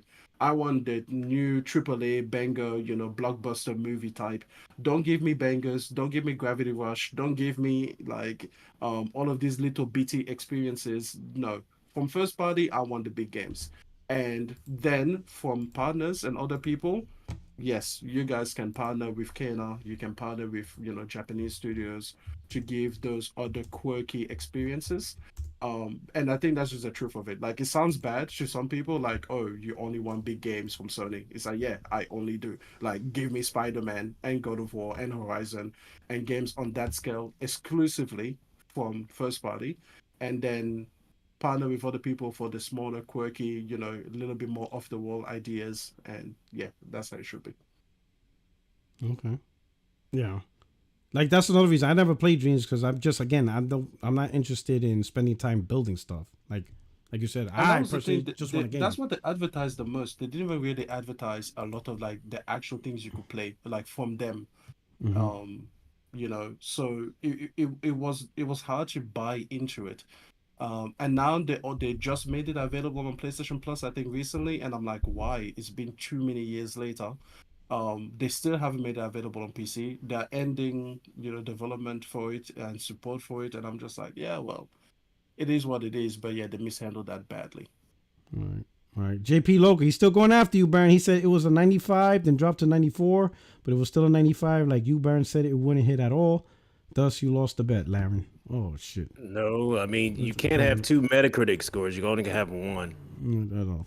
I mean, everything is so stupid. I mean, this many years later to have, mental dyslexia is crazy. Obviously, as reviews come in, the score moves. People wanted to basically call it at like 30 reviews. I'm like, bro, it's gonna be like almost 100 reviews for God of War, and I was right. It was well over 100, and it didn't get what it said. I mean, so it's unfortunate for me, the molecule, but like I said, man, we gotta stop capping. Like, we gotta stop capping. Like, here's the thing. So I noticed this brings up a bigger point where gaming community, a lot of gamers don't look at developers as if, guess what? This is their job, and their job is to make a quality game. If you expect people who have their own jobs to spend money to buy them, it's not a charity. It's not a support system. That's why like I said, I say this all the time. I don't like the term support the devs. I don't like that term. I never like that term because that means I'm obligated to help them, when in reality, if they make something good, then I'll buy it. If they don't make something that I don't think is good, then I'm not buying it. I'm not just going to say I'm going to buy it simply because, I like the studio. Like, for example, Naughty Dog. If Naughty Dog makes a racing game, I'm not buying it. It's not even going to be, if any other studio on PlayStation makes a racing game, I don't care who it is. Even if it's Insomniac, I'm just not going to buy it. Maybe the only exceptions, maybe Ghost Rider.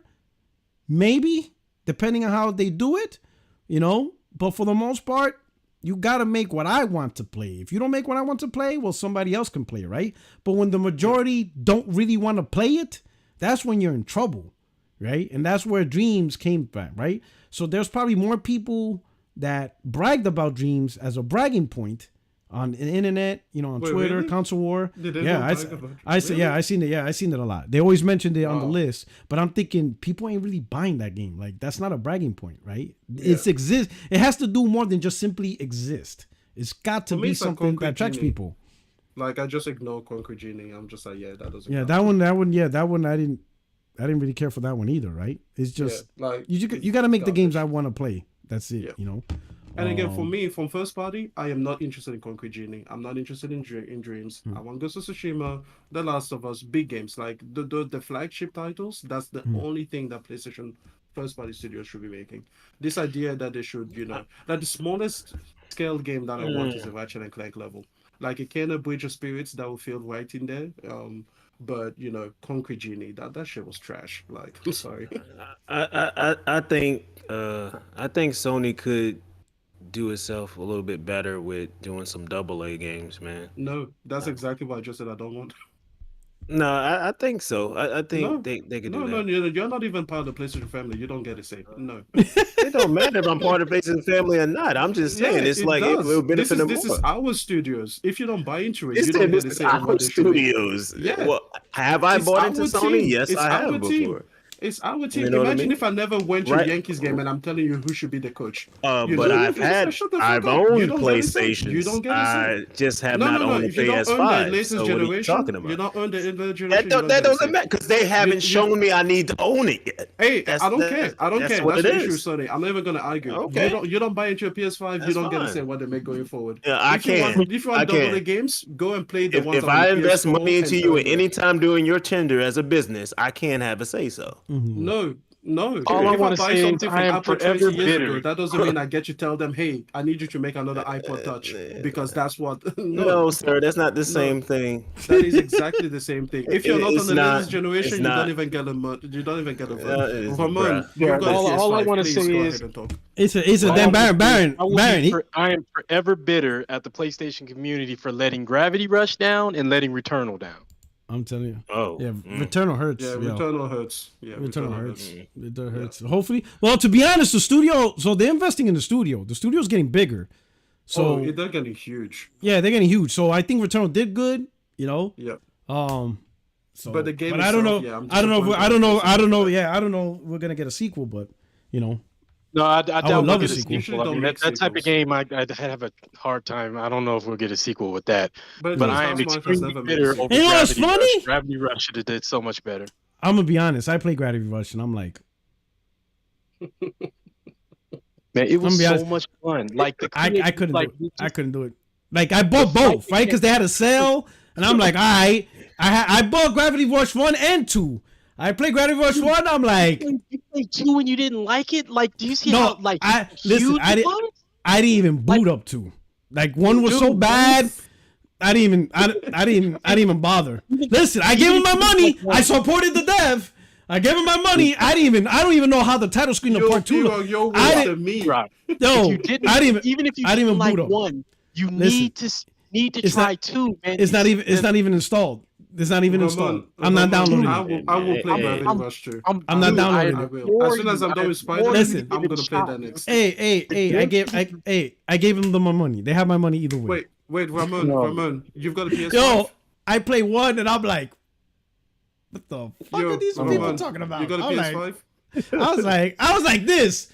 I'm playing 1 and I'm like, hold on, let me look at people's comments. Oh my god, it's such an amazing game. And I'm like, yeah, I blocked. Anybody who told me Gravity Rush is an amazing game, I blocked them. Like I will never listen to y'all again. Blocked. Like yo, and like 2, I deleted it. I didn't even bother to boot it up.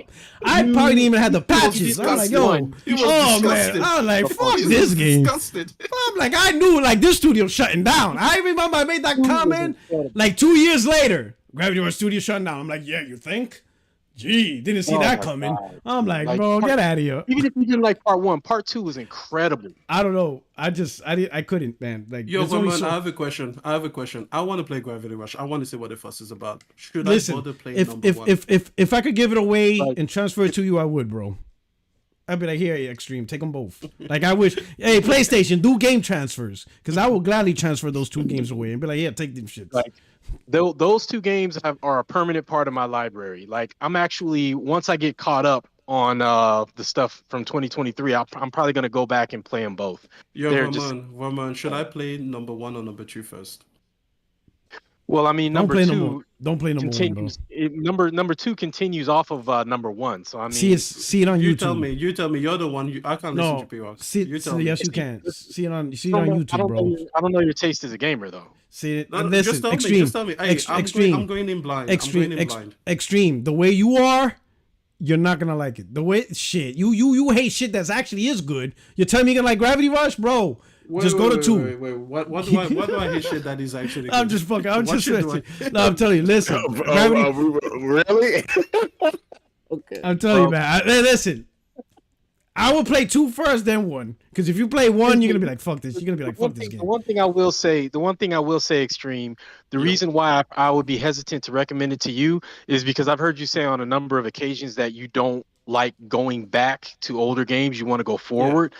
Oh, so yeah. Gravity Rush 1, like the physics alone aren't up to par to current games. That would bother you. So Gravity Rush 2 then. Listen, Gravity Rush 2.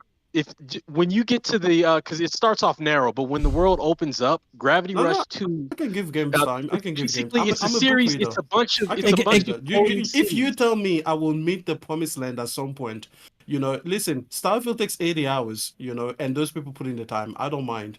If you tell me I'll get there eventually. Listen, is it New Game Plus? I would say okay. Just go Gravity Rush 2. And right. Like when it opens, like I can't really put it into words, but when you get to the floating cities in the sky and how high up you can go, say less. I'll be there. You saw me. Gravity Rush 2 can give 80 hours. 2. He's telling you 2. Don't do 1 before it gets fun. I'll look for the fun. Notice he's not talking 1. He's talking about part 2. Don't do 1. He's talking about number 2. Yeah. Skip 1. Skip 1. You know, 1 got me so jaded. I'm not even gonna attempt to because I can't take the heartbreak twice. As much as it hurts my soul to say skip 1. Skip 1 because I love part 1, but I'm telling you. Also, see, Ramon, this is why I fuck with you because you were like, Emmanuel, listen, you're not gonna like it. So I get you. I'll play number 2. This is good. It's good. After Spider-Man 2, boom, Gravity Rush 2. Oh my god. I hope you're gonna throw up. Dude, like, and I gotta remind you, the game was made for the Vita. Hey, no, listen, that's part 1. Part 1 was made for the Vita. Part 2 that's Vita. No, part 2's also. It wasn't. Part 2 wasn't Vita. Also? No, only part 1. Part 2 was on PS4. You might need to play it as well. No, that's even worse because I thought it was a Vita game too. That's how bad it looked. No, that's only part 1. Part 1 was a Vita game, and they remastered it for PS4. Part 2 was PS4 only, and it shows because the visuals are so much better. The density of that game, like the floating cities, like just oh my god, man! I want to go play it right now, just visualizing it. Okay, hey Roman, you did the job. You understood the assignment. You convinced me. I always was curious what the fuss is about. It's for PS4. Out. Yeah, it's for PS4. So there you go. Yep. Who else we got? We got JP Loco. He said, all right, Smoothie Movie. Speaking of crazy fanboys, P-Rock, remember they tagged the feds on Twitter because you was telling how to get Game Pass for $1? That's another thing, Baron. They literally tagged the CIA, the FBI, and the United States Army. Okay, I've seen people do shit like that before. No, they did it to me. I've seen people do that. They tagged me. They tagged That's hilarious. I mean, that's hilarious. I've seen people do that. What the fuck is it? All because I told people how to get Game Pass for $1 consistently. Like they think I committed a crime that the CIA has to get involved. Bro, I'm just saying the level of fanboy. Yo, this community is funny, man. What? I feel like they tagged the Army on YouTube. Yeah, right? Yes, they tagged the Army, FBI, CIA, and Army. The Army, dude. What's the military gonna do? Man, They're gonna say no, but I'm gonna tell you why. Because not that. Because $1, and you're gonna be dishonorably discharged. Yeah, because these guys, these guys. The reason why, because the guys know, he knows I'm in the military, but he tagged the wrong branch, so he's thinking I'm gonna get in trouble at my job over this, over making fun of consoles. Yes. These Xbox guys. That was hilarious, dude. I could not believe they kind of like on the internet, you try to cancel somebody and you contact their job so they could get fired. They think that's gonna like get me in trouble. Making fun of consoles on the internet. That's apparently. They're disappointing you. Can you imagine? Can you imagine? They thought you were gonna get court-martialed. Yeah, I'm gonna get court-martialed. I'm gonna get court-martialed over this. Shout out to JP Loco. He says when PS had indies and AA games equal indie station. Oh yeah, that was like the first 2 years of PlayStation. Then everybody went to the big AAA. Now that everybody's getting the big AAA, they want to go back to make what you make and make it successful. No, there's a big difference between indie and AA, bro. Big difference. I would say so far Sony's success has been working with other people to make the AA's because they've been better at it. Like Kenya's has been good, Sifu's good. What's the Dark Souls type game that Tecmo made? Oh my god, I played both of them. They were fantastic. Neo. Yeah, Neo 1 and 2 was fantastic, and they even have some coming on the lines, right? Stellar Blaze coming up. I'm still waiting for. Oh my god, I've been waiting for this game for so long that now I forgot. Lost Soul Aside is supposed to be 2024. Like there's a lot of content that Sony partnered up with, especially with these Chinese developers, part of the China Hero Project, Rise of Ronin, Stella Yams, they calling it. There's a lot of games that Sony partnered up with that are like AA to AAA experiences, and they've been doing good with that. JP Loco. That's what I said. Yeah, Returnal flopped so bad that Sony PS acquired them. I don't think it flopped. I think it did good because I think they were smart with the budget and stuff like that. Yeah. I just hope. I just wish it was more of a breakout because especially a top complaint is we're tired of these walking simulators. Well, exactly. Returnal is definitely it's not a walking simulator. Returnal had a few things working against it. Number one, it was a difficult roguelike, which intimidates people, or they just don't like roguelikes and wouldn't give it a chance, even though it was a very unique roguelike. And second, it was a new IP. Those two things combined kind of worked against it. I mean, it did decent for the type of game that it is, but the PlayStation community really let that game down because that Hearthmark doesn't have that title. What? I'm confused a little bit. What's up? Why y'all surprised by that? That's what's confusing. I'm not surprised. I'm disappointed. There's a difference. I was just hoping. I'm not surprised about it. Like I said, they let that game down. I'm disappointed in the community on that one. Well, you got to understand. I mean, it's kind of Sony's fault and Sony's doing that it is happening this way. Okay, they pushed out that Sony tablet like Porter Rock be talking about, and people got accustomed to that, and they don't want to do nothing else. Okay, but at the same time, a common criticism of Sony is, you keep doing the same thing. They do something different, and then people don't support it. Well, the thing is, the criticism comes from people like me and other people who don't have loyalty to the PlayStation brand. Yeah, but all right, cool. All right. But all right. So good point. So how come? Cool. So how come you didn't go out and get it then? It's your criticism. Metroid Light. I wasn't interested in Metroid Light. Wait. Hold on. It is not Metroid. Start coming out with these adjectives, bro. You got to play the games before you start coming with these adjectives. It's not Metroid. Absolutely not true. But it's not Metroid at all, though. It reminded me of like some old school Metroid Light. No, not even. How? Like none of them. Bro, like this game is. This is why it's nothing. It's nothing. Yeah, it's nothing like Metroid. Metroid. You can get upset all you want, but if I wasn't interested, I wasn't interested. Yeah. Now no, you but just talk. No, you just stirring the pot. So I'm gonna Yeah. stir the pot. And I'm not yeah. But that's the All point. I'm But saying that, is that but you just fan base got accustomed to a certain way in a certain style of game. nothing about it. So And it's hard for them to get into But I would say something else. no. But I would say this: you just proved the point. Extreme made. You ain't in the ecosystem, so you really don't get a voice. Like, why would Sony listen to you? You will like, here's the fact: you complain, oh, you only do this, and Sony's like, okay, we're gonna do this, but then you guys don't support it. So it's like, oh, you guys don't buy it. So then, you know what I'm saying? And this is what I say. This is what I say to PlayStation fans. No. Let me finish. This is what I say. This is what I say. No. This is what I say to the PlayStation fans. Don't listen to guys like Barron's Xbox guys.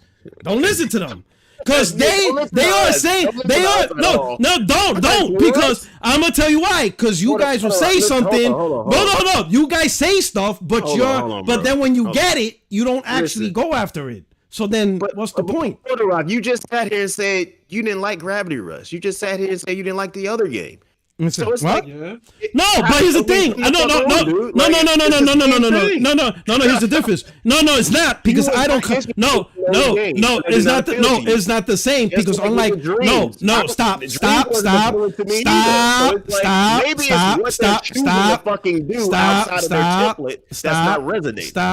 No, the difference between me and you is I am not complaining at the stuff they did good. The stuff that they do good, I'm not be like, damn, they're doing this stuff over and over. It's good. God of War. That I don't complain about that. I don't. I'm not telling them they need to stop the good stuff they're doing. You are. And then when they say, hey, we'll do something different because you are tired of this, you still don't get it. So in my opinion, they shouldn't listen to you because you're going to complain. But then when they actually meet that stuff, you're not going to be there to get it. So then why are you even involved in the conversation? You know what I'm saying? At least the fans that do like the stuff, they actually go out and buy it, and that's what's making PlayStation successful. That's the only thing I will say for the PlayStation, whatever. Don't listen to the fans complaining about all this stuff, because they're not going to go out and buy it anyway. They're just saying shit just to say shit, but they don't actually mean it.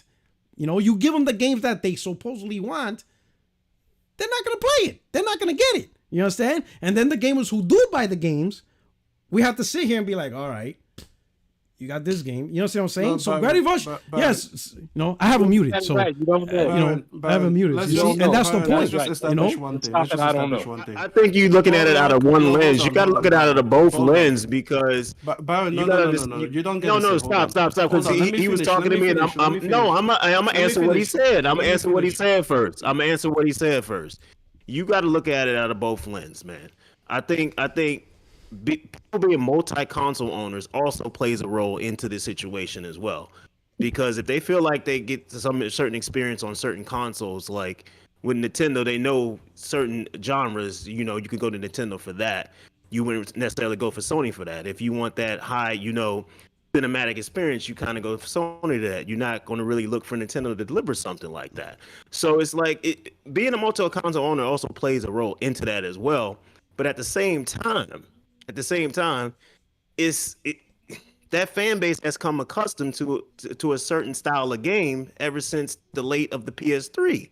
So trying to feed them something different doesn't shock me that they're not clicking on it. Yeah, but that's not who I'm talking about, because I know they like what they like. It's the people that say these games are just tired of the walking simulators or the story simulators or the cinematic, whatever. We want something different. Then Sony listens to that group that wants something different, and you guys still don't buy games. Yeah, so then what's the point? They give you is fucking Little Big Planet, Dream shit. Like I don't play no shit like that. That's not what I don't want. Nothing like that. I've been clamoring for the return of Killzone for the longest, and I've been doing it. Yeah, I've been campaigning for this for the fucking longest. I was in love with that goddamn franchise. I've been campaigning for that to come back for the longest. I understand Horizon's doing great. That's fine. That's great. They did 2 games. Let's move back. Bring my Killzone back. That's what I want. I'm looking for something along those lines because that's the franchise that got me. Look at this. It's like the last Killzone, Shadowfall, sold 2 million. Killzone fell off after 2. I understand that. I bought Killzone 3. It was a fucking disaster. The multiplayer was fucking ridiculous. I had that at launch. Huh? You see what I'm saying? Killzone 3, you know, the game started flopping. It just really Killzone 2 was really the only commercially successful title out of the whole franchise. A whole franchise, and only Killzone 2 was commercially successful. And that game today won't be successful in today's market. It won't. It'll flop. What? Killzone will flop. Killzone will flop. With all the shooters that are out there now, Killzone will flop. I don't think it would. It will. If you go back to the roots of what Killzone was, I don't think so. Okay. Here's the thing. Your vote doesn't count because you don't buy the games that break away from the thing that you don't want. I want more black protagonists in games. I've said it before. I bought Deathloop not because I thought it was good, not because I thought it even looked good, but because it had black protagonists. That's literally the only reason I bought it. I bought Forspoken. I did think it was good, but mostly because it had a black protagonist. I was always going to buy it because it had a black protagonist. So here's the thing. You vote with your wallet. And the thing is, if your wallet isn't speaking, you shouldn't either. So when you say, hey, I want more of this, I want more of that, but you don't have a PS5, you don't support these games that break away from the mold, you are not here showing up for them, I don't think you should be here speaking about them. Like, that's it. Well, I mean, that's your opinion. I'm a Nintendo fan, but I don't like every Nintendo franchise. I fucking hate Pokemon. I hate Kirby. I'm not a Nintendo fan, and I don't buy it. No, hold on. I'm not a Nintendo fan. Imagine if I told you that Nintendo should stop making Pokemon and should stop making all of these other types of games that they are making for you, who is a Nintendo fan. And I hear that every day. Yeah, no, it's not about what you hear every day. I'm talking about you and I. I'm talking to you. I can't represent Twitter. Like, what do you want to do? I understand that, but it's still a general consensus that I hear that every day. No. What's a game that you love on Nintendo? Zelda. Okay, imagine if I told you Nintendo should stop making Zelda. Yeah, I heard that 1,000 times before. Yeah, I heard that. Okay, but that's not what the conversation is. The conversation is it would be ridiculous if I came to you and I'm like, hey, Nintendo fan, person who has actually invested in Nintendo and plays these games. Nintendo is making too many of these types of games. They should stop making Zelda. They should go and make some AA project instead. That's I don't think that's wild. But what I really do follow up with people with the question is, I was like, so what from Nintendo did you used to play? What was you used to interested in? What got you hooked on them in the first place? What made you leave? Those are the questions I follow up with. Because I just don't dismiss them because they say, oh, they need to stop making Mario, Metroid, and Zelda. That's usually what I hear all the damn time. Then I was like, well, what did you like? And come to find out, half of the time when it comes to these Sony fans, they really didn't like a goddamn thing at all to begin with. So it's a totally different situation. It is not a different situation. It is the exact same thing. It is the exact same thing. You don't buy into the PlayStation 5 generation, therefore anything going forward after the PlayStation 4, you don't get a say because that was the last thing you bought into. Now, that when you next buy into the PlayStation 5 generation, now you get a say. I'm sitting up here saying I want to. I'm here. I'm sitting up here saying I want to, and I said to you, I don't even care. I don't even care what Sony needs to do. That's between you, so I can see the games. No. That's between you and Sony. That's not with me. My thing is when we're talking about what Sony should do next, and Porterwork is like, hey, they should focus on AAA. I'm like, they should focus on AAA. Ramon is going to have his, they should focus on Gravity Rush 3 and everything. We all get a say because we are all in the house right now. You're like, you are like at the last location. It's fine. Just like I wouldn't tell Nintendo what to do, you don't get to tell PlayStation Studios what to do. Look, because guess what? I want Nintendo to make a hardware that rivals the PlayStation 5. Not the PlayStation 4, the PlayStation 5. Like I want it that powerful. Okay. But I'm not gonna go to Nintendo fans and be like, yeah, Nintendo should stop making your handhelds because it's garbage to me. So again, yes, everybody has something they can ask for from each platform, but if you don't buy into that platform, you don't get to tell them what to do. That's it. Like I wish Xbox could make games like PlayStation, but I don't care if they do. Oh Lord, here we go. Okay. All right, so let's go into the PlayStation smearing campaign. Oh look, ain't that what we've been talking about? No, not really. Because look at this shit. Just look at this shit. Look at Post Up, right? So Sony breaks a record. Spider-Man breaks a record. Like literally, it breaks a record. And this is why Post Up. Shout out to Post Up. This is what he says. I honestly expected more from Spider-Man Day One sales, given the pedestal the PlayStation community put it on, and how they are only the community that buys games. Given how huge the IP is and the massive appeal it has on casuals, pre-order's been up for a minute too. I know it will have legs and go on to do amazing numbers overall. Salute to them though. We felt the same way when Halo 2 did it years ago. No bundles included. Like literally, that would be like going to a track star, right? You're in the Olympics and you see a track star like Noah Lyles, one of the top runners in the world. He goes and breaks the Olympic records, and then you approach him like, bro, I thought you could run faster. Like, bro, I just broke the world record. Yeah, but you could run faster. You see what I'm saying? Like, the game literally broke the PlayStation. And keep in mind, the PlayStation record set before was God of War, and it had both the PS4 and the PS5 to do it. Spider-Man's doing it just on the PS5 alone, and it broke the record. And the response is, oh, I thought it was going to sell better. How can you expect to sell better beyond the broken record? That's that shit. You don't know how many times I see that multiple times. Like, this shit don't make sense. It broke the record. You expected more beyond breaking the record? Like, what are we doing here? Shut up. I don't think that's too crazy for them to expect it should have did more. Like, what? I thought it would have did more. You don't Like, say. this is just. I would have think. Like, if I you understand it broke the PlayStation record. That's nice. I understand that, but maybe he's seen Spider-Man as bigger. I see it as bigger. I thought it was going to do probably. You a little see bit better bigger than than 2.5 million in 24 hours. Remember that this is in 24 hours. This isn't like the sales have stopped. I understand that. Like, I've seen crazy numbers from Pokemon. I've seen crazy numbers from Smash Brothers. What number I really thought. What number would have impressed you? I think five or more. I think that was double. I think it's still impressive. Listen, I'm not saying this is not impressive. No. I'm just saying for as impressive as 5 million in 24 hours. I'm not saying that breaking the record is not impressive because they beat out other studios like Sony Santa Monica and Naughty Dog. That's impressive for the PlayStation platform. You know, that's especially coming from them.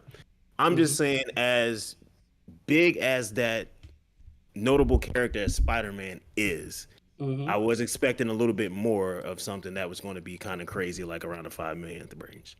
5 million in the first 24 hours. We seen games do it before. Who? No, on an exclusive. Exclusive. I'm just saying. What exclusive sold 5 million first day? Well, shit. I forgot the number Pokemon did. It was fucking insane. It was some ridiculous fucking number. But I mean, no. I guess you could say Pokemon, or just leave the conversation. You can't just be like, "Oh, I don't remember the number. I don't keep go up with look the it up. numbers. Go look it up. Go find it. Bring us You the want me to number. go look up the number? Yeah, exactly. I'm looking on Google. I'm putting video game 5 million first day sales, just in general. And oddly enough, Spider-Man 2 is like coming up, but that's not the game.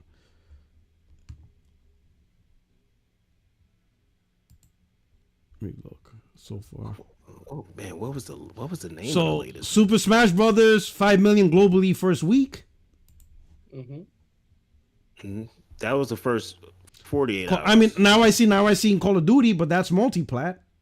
I'm looking for exclusives. I'm looking for exclusives. I should have been said Call of Duty. Yeah, but that's not exclusive. That's not exclusive. 15 seems to have done it. So 5 million copies on launch day. But that's also multi-plat. I'm looking for exclusives. On PC at the same time? Final Fantasy 15? Yeah.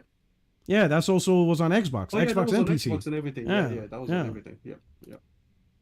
Okay. So this is Black Baron. When you come to us with a exclusive game that sold 2.5 or more on launch day, we'll talk. Until then, we'll just continue the conversation. I'm looking for 5 million because if people expect this game to 5 million, then I'm looking for an exclusive that done it. Because you can't really expect something that's never been done before. That's never been done before, right? Exactly. You know. And I'm not seeing Pokemon day 1 5 million sales either.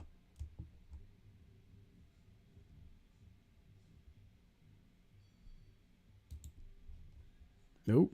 I ain't seeing nothing. I see multi-plats. Yep. Which, okay, yeah. PC, Xbox, multiple consoles. Like I'm pretty sure if, Spider-Man was day 1 on PC and Xbox, it would be a lot. And let's say Switch, it would be a lot higher. That's obvious, right? I mean, it would have doubled it just with PC It alone. would. It probably would have doubled just on PC alone. It would probably be 5 million with PC. Yep. So in any case, we can move on to your point. Yeah, we can stop, right? And shout out to Nib. Nib did some data thinking searches. So Nib said at this point, based on actual numbers, it's pretty clear some of the big Xbox fan accounts on Twitter are orders of magnitude more toxic in their volume of console war negativity over any other platform. While at work, I figured I'd do some analysis on the numbers, since opinions perception is one thing, hard data numbers another. In terms of 3 PlayStation-centric accounts to compare that are repeatedly brought up by Xbox fans or had the most comparable day one negativity, most negative Starfield timeline tweets in a single day. Red Dragon had 7. That was the most he ever did. King Thrash had 4, all on his own gameplay, and J-Dub did 3. Most negative Spider-Man 2 timeline tweets in a single day. J-Rock, 82 tweets. Peter Oval, 43. And the Black Viking, 33. Yo! These dudes wanted to make sure that Spider-Man is trash for the Xbox community. Right? He goes, he says, some trolling negativity. Funny, yo! That shit is crazy. 82 tweets in one day to bash Spider-Man. That is insane. Some trolling negativity. That shit is wow. Ever since Nib pointed that out, Peter Ovio has been putting extra time, being like, wait, I only did 43? He trying to beat out J-Rock. Yeah, exactly. Yo, like, I thought I was higher. Some trolling negativity is typical within the community, but the sheer volume of excessive vitriol coming out of some of these Xbox accounts is unprecedented and borderline mental health concerns. And going by most negativity in a single day for these games as a barometer to measure degree of excessive toxicity, the Xbox fan accounts here are 1,030% more vitriolic in console war contributions, and frankly, in an entirely different league that's not even comparable. The incessant nature strikes me as extremely propagandist, genuinely insane behavior. Pretty staggering difference when you think about it, and an eye-opener in discussions around which big platform-centric Twitter accounts are the most toxic with console warring. Yo, this shit is wild. That many tweets. Hey, yo. And then, shout out to, now, David Jaffe, I'm going to give him props, right? Because David Jaffe, King Jaffe, I'm going to give him props. And the reason why I'm going to give him props is because of this reason. The man knows how to make money. For his, channel and all that. Listen, I can't hate on the guy. I know a lot of PlayStation dudes got pissed off at what he did. Other gamers got pissed off at what he did. I'm like, I seen exactly what he did, bro. So this dude caught it, he pushed out a tweet saying, hey, you're about to hear some bad news. I can't believe PlayStation did this. Man, after all these things done, this is not the same. Listen, you'll get the big scoop for members only, whatever. So you got all these Xbox guys excited, like, what's happening? What's going on with Sony? Blah, blah, blah, blah, blah, blah. I guarantee they signed up for his membership. They signed up for his Patreon and all that stuff. And what did he tell them? Connie, whoever, left Sony. This was the big news right here. This one. You understand what I'm saying? This one. And everybody called him out. And he's like, listen, yes, I got it's not the end of the world, but I knew her for a long time and she was a great thing. I'm like, no, bro, David, I know what you did, bro. You know these Xbox dudes are fiending for some negativity, especially with Spider-Man Salivating. Yo, with Spider-Man just blowing it up, even with all these videos of bugs or whatever, it's not working. If anything, I see more people look at Xbox like, what are these guys doing than anything else. They were salivating for bad news. And Jaffe came in. He promised them the world. That's the bad thing. He promised them the world. Oh, he was like, yo, PlayStation as you know it is dead. That was his point. He was like, PlayStation you know is dead. How he advertised it. Let's read how he advertised it. Yo, I was like, what the fuck is happening? Yo, he advertised it as, like it was bad. And he says, and you'll get it as my membership only thing. Oh, man. And when that shit came out, I'm like, yo, this is funny. I was expecting Microsoft bought Naughty Dog, Guerrilla, and Santa Monica all at once. They literally just did a hostile takeover. Yeah, see, when I found out that he locked it behind his the what do you call it, subscription, whatever, that's when I was like, okay, I see what he's doing. Before that, I was like, man, what the hell? The same thing. I'm like, massive layoffs. Shuhei Yoshida is probably gonna get laid off and blah blah blah. And then when he was like, you can find out my in my community, whatever, I'm like, okay. So then after that, I just disregarded. Did he? Yeah, man. Did he take the tweet down? I think he took it down for the heat he was getting. That shit was funny. I'm like, yo, listen, I didn't get mad. I'm thinking this dude know what he's doing. Like, you got a community that's feasting for bad news, right? Feasting for bad news. I sent you something on the DMs. Go ahead and you sent it to me. If you want to check the real stuff that went on. I don't know how you missed it. Probably you didn't. DM direct messages. All right, let me see. This is the whole Batman. This one. Yeah, the Batman one. Okay, let me see. Let's see what happens here. Let me put this up. If you haven't seen it, you're about to go crazy. It said this web swinging y'all ponies were gassing up, laughing them out off, polished. All right. What's he doing? He doesn't know how to swing? He's doing the swing kick animation. Remember how you can do the swing kick by holding square in combat? Yeah. And he's calling that the web swinging. Oh my god! People. Like, look how many no views he has. No, because I'm looking like I'm looking like, what is he wrong with him? Like, why is he not swinging? Yeah, go ahead and check out. Because that's the attack. That's the swing. That's the swing kick attack. Exactly. So why is he doing that over and over? He's making it look like that's how the swinging works in Spider-Man 2.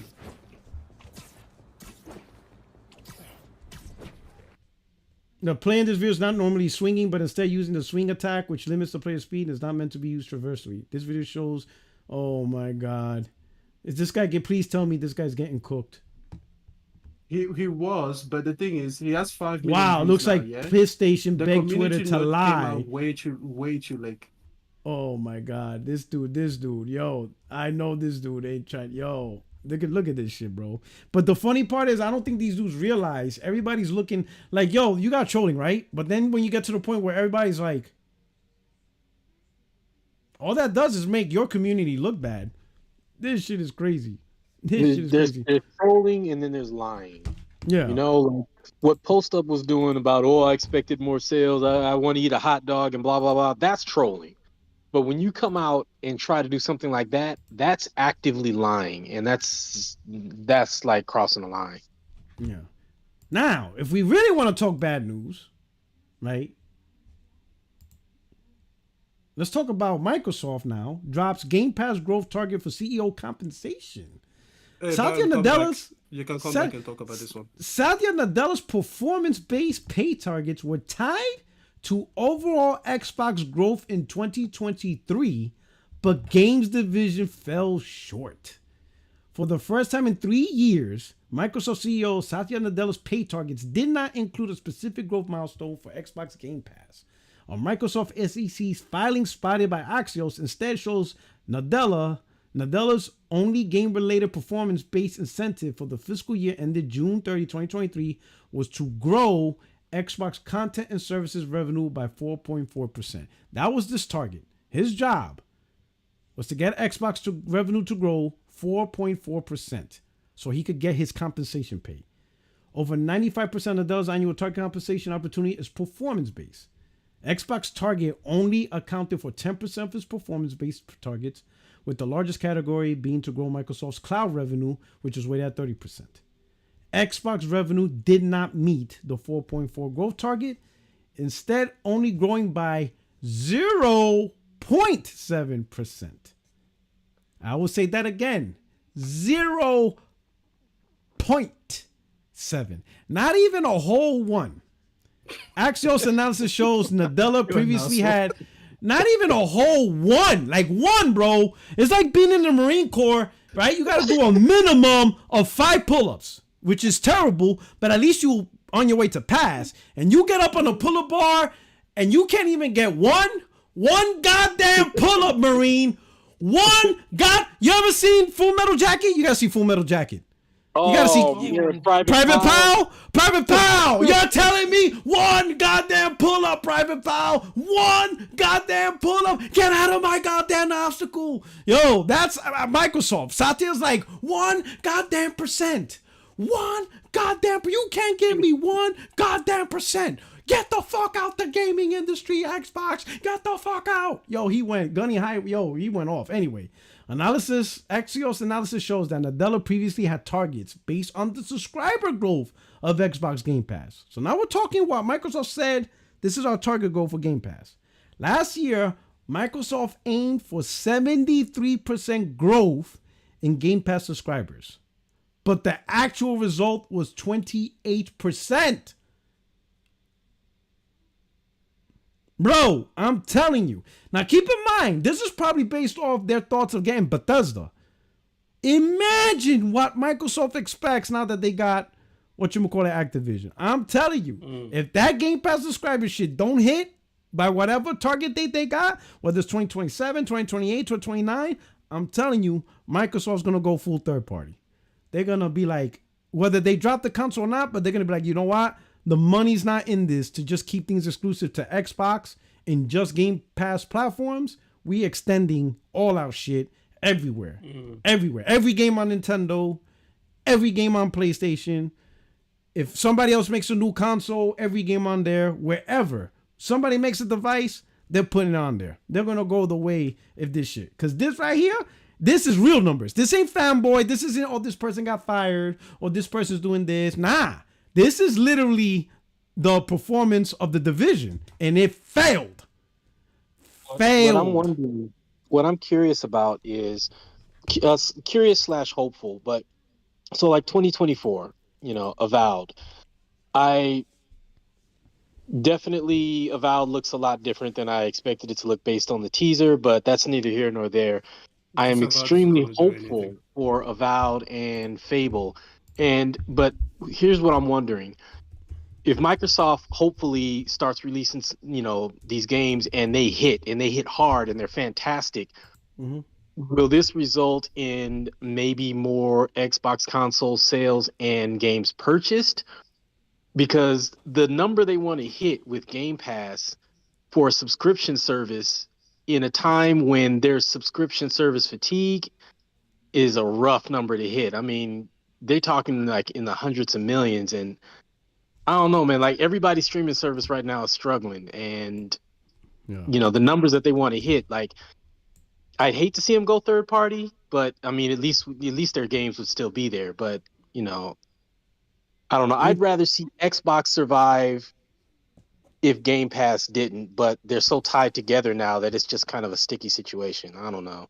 Let me tell y'all something. Look at the screen, right? Right now, Congress is looking at giving military members a 5.2% pay increase. If that motherfucker changes to 0.7, yo, we're going to have a mutiny in America. All right? All right? Listen, you see it right there on the screen.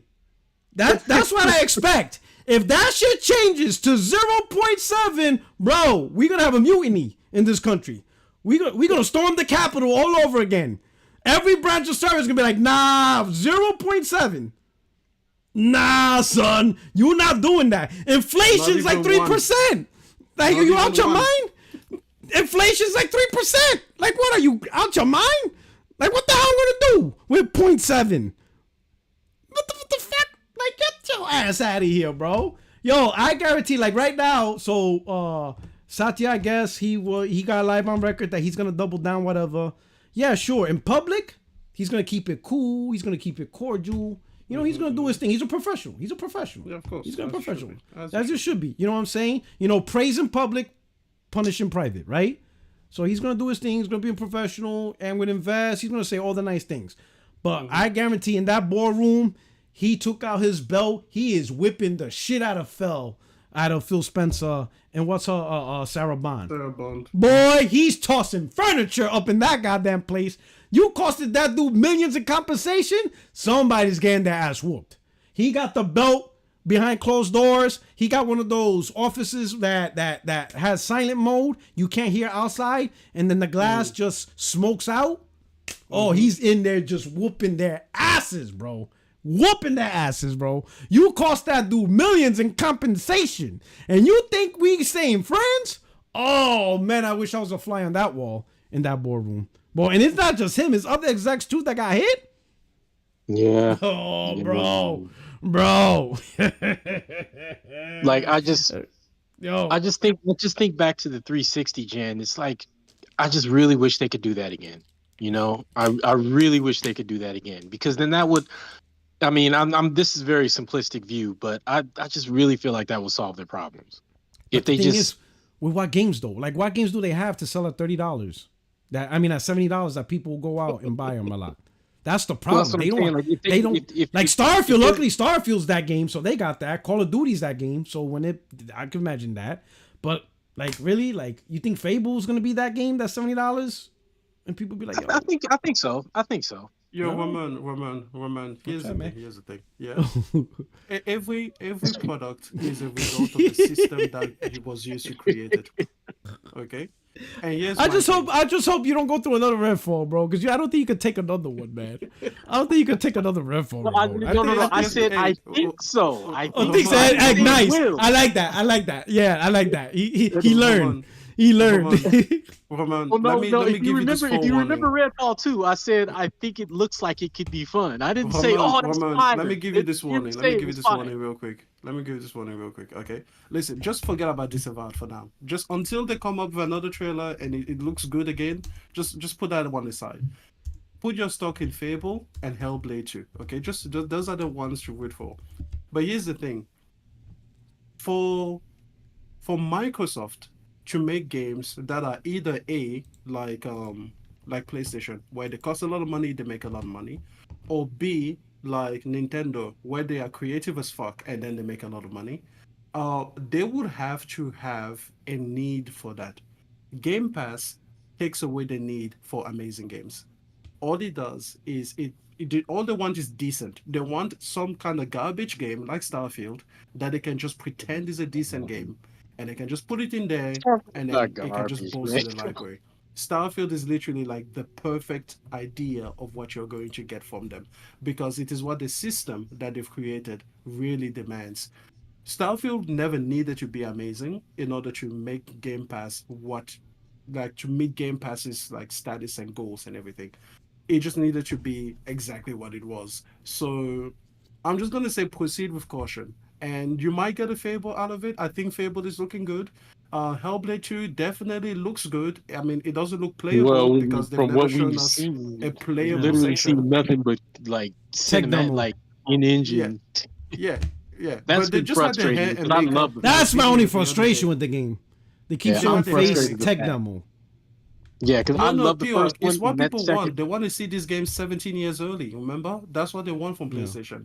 You know, when I say to people that get, all of these showcases that they are pining for should not be there because PlayStation doesn't have anything to show them that's going to come in the next 3 years. People are like, well, what about The Last of Us? They showed that 5 years too early. And I'm like, yeah, you're goddamn right. And that was the wrong move. But no, apparently, I have to stand on this island by myself saying that, hey, if you don't have games that are coming within the next 18 months, don't announce them, but it's fine. Hellblade. Hey, let me hit some super chat. Dark Horse says Zelda 10 million units worldwide in the first 3 days. I think that was Tears of the Kingdom. But we don't know the first day sales. Likely, you might argue that potentially 5 million day one could be possible. JP Loco, ABK, Spider-Man games, which were multi-plat, could he even do the numbers Insomniac doing? That is facts. None of the multi-plat Spider-Mans did 2.5 million day one, and that's as a multi-plat. Doing numbers, Insomniac doing, even Rocksteady couldn't with Batman. That's true. I don't think any of the Batman Arkham City sold 2.5 million day one, and that was multi-plat. So good point, JP Local. Great point. Braxton, he says, you would think that after the ABK deal, Xbox wouldn't be so butthurt of Spider-Man being successful. The problem is, they got this ABK deal, but it's kind of, and I mentioned this on Blaze's podcast. Like you got Bungie, right? But does it feel like we got anything out of it as a PlayStation gamer? Absolutely not. Nothing. Like, what's the big deal? Bungie was a strategic move that had nothing to do for the with company. us. Yeah, for the company. But like, as a result for gamers on PlayStation, nothing changed, right? So when you look at ABK right now, the main draw is Call of Duty, but it's on PlayStation. So until they get that big hitter that's exclusive on their console, the best they could brag about is games that are on Game Pass and shit like that. Top Shotter, Diablo 3 sold more in 24 hours as a PC release. And yes, I looked that up.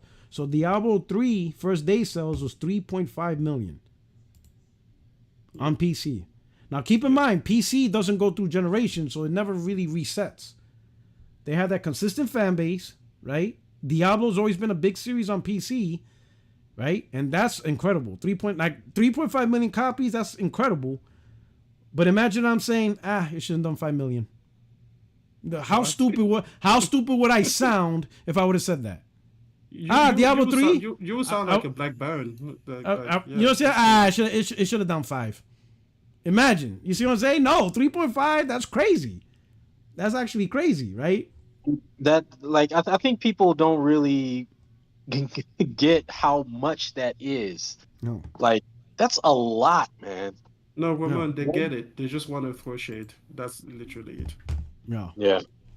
Pretty much. Because if it was their favorite platform, they will be singing from the hills.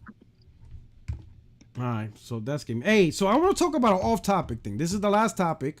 Off-topic, right? So we got 4 men in here, so I want your opinion on this. You know what I'm saying? Maybe once in a while we could do off-topic. So I saw this on Twitter. I'm like, yo, I'm so glad I've been married for so long, because yo. I know where you're going. I don't know. Listen, to all you who are still in the dating phase, I feel sorry for you all, because this shit is wild, bro. Listen. So check this out. So this says right here, list of restaurants women refuse to go on a first date at is going rival. Now, some of these stuff I agree. Like, some stuff is just weird for a first date, but let's click on this. So let me read off the list, and I want everybody's opinion on what you think is like absolutely ridiculous, which is like, yeah, that makes sense. Here we go. Here's a list of places women absolutely refuse to go on a first date to, and thank you to the ladies who reached out to me to help me do this list. So content creator made this list, and these are the top 28, I guess, that women refuse to go on a first date. So I'm interested in the chat. For all of you, for the women in the chat, please, I would like to hear your opinion. But here we go. So number 1, Cheesecake Factory, which I don't see the issue. Yeah, I ate at the Cheesecake Factory. Food's pretty good, but I guess you can't take that to a first date. Hold on. Do we have the Cheesecake Factory in Australia? Sorry, give me a second. Yeah, we have it here in America. In fact, the first time I went to Cheesecake, it was here in California. And California was the first time, the Cheesecake Factory. The food was good. I took my wife there. I mean, it was. I'll say that. Let me preface this. My first date with my wife when she was my girlfriend, and this is, I knew that day, I knew she was wifey. I already knew. This was inevitable, right? So I took her. It was a restaurant called Uno's, right, in New York, and then we went to a movie which was right across the street, and we were cool, whatever. And she saw the food. What I missed. She saw. Who's that? Who's here? I said, what I missed. Oh, all right, so the topic now it's off topic. We're going to talk about a tweet that says, so this is a tweet off topic, list of restaurants women refuse to go on a first date. Oh, Lord, you bringing that shit? Oh, Lord. Oh yeah. Come on, man. Come on. No, you just want to talk shit about PlayStation. This guy's terrible. Man, listen, we're grown men. Sometimes. I know. I'm kind of upset because this DoorDash driver had me in limbo for the last 15 fucking minutes.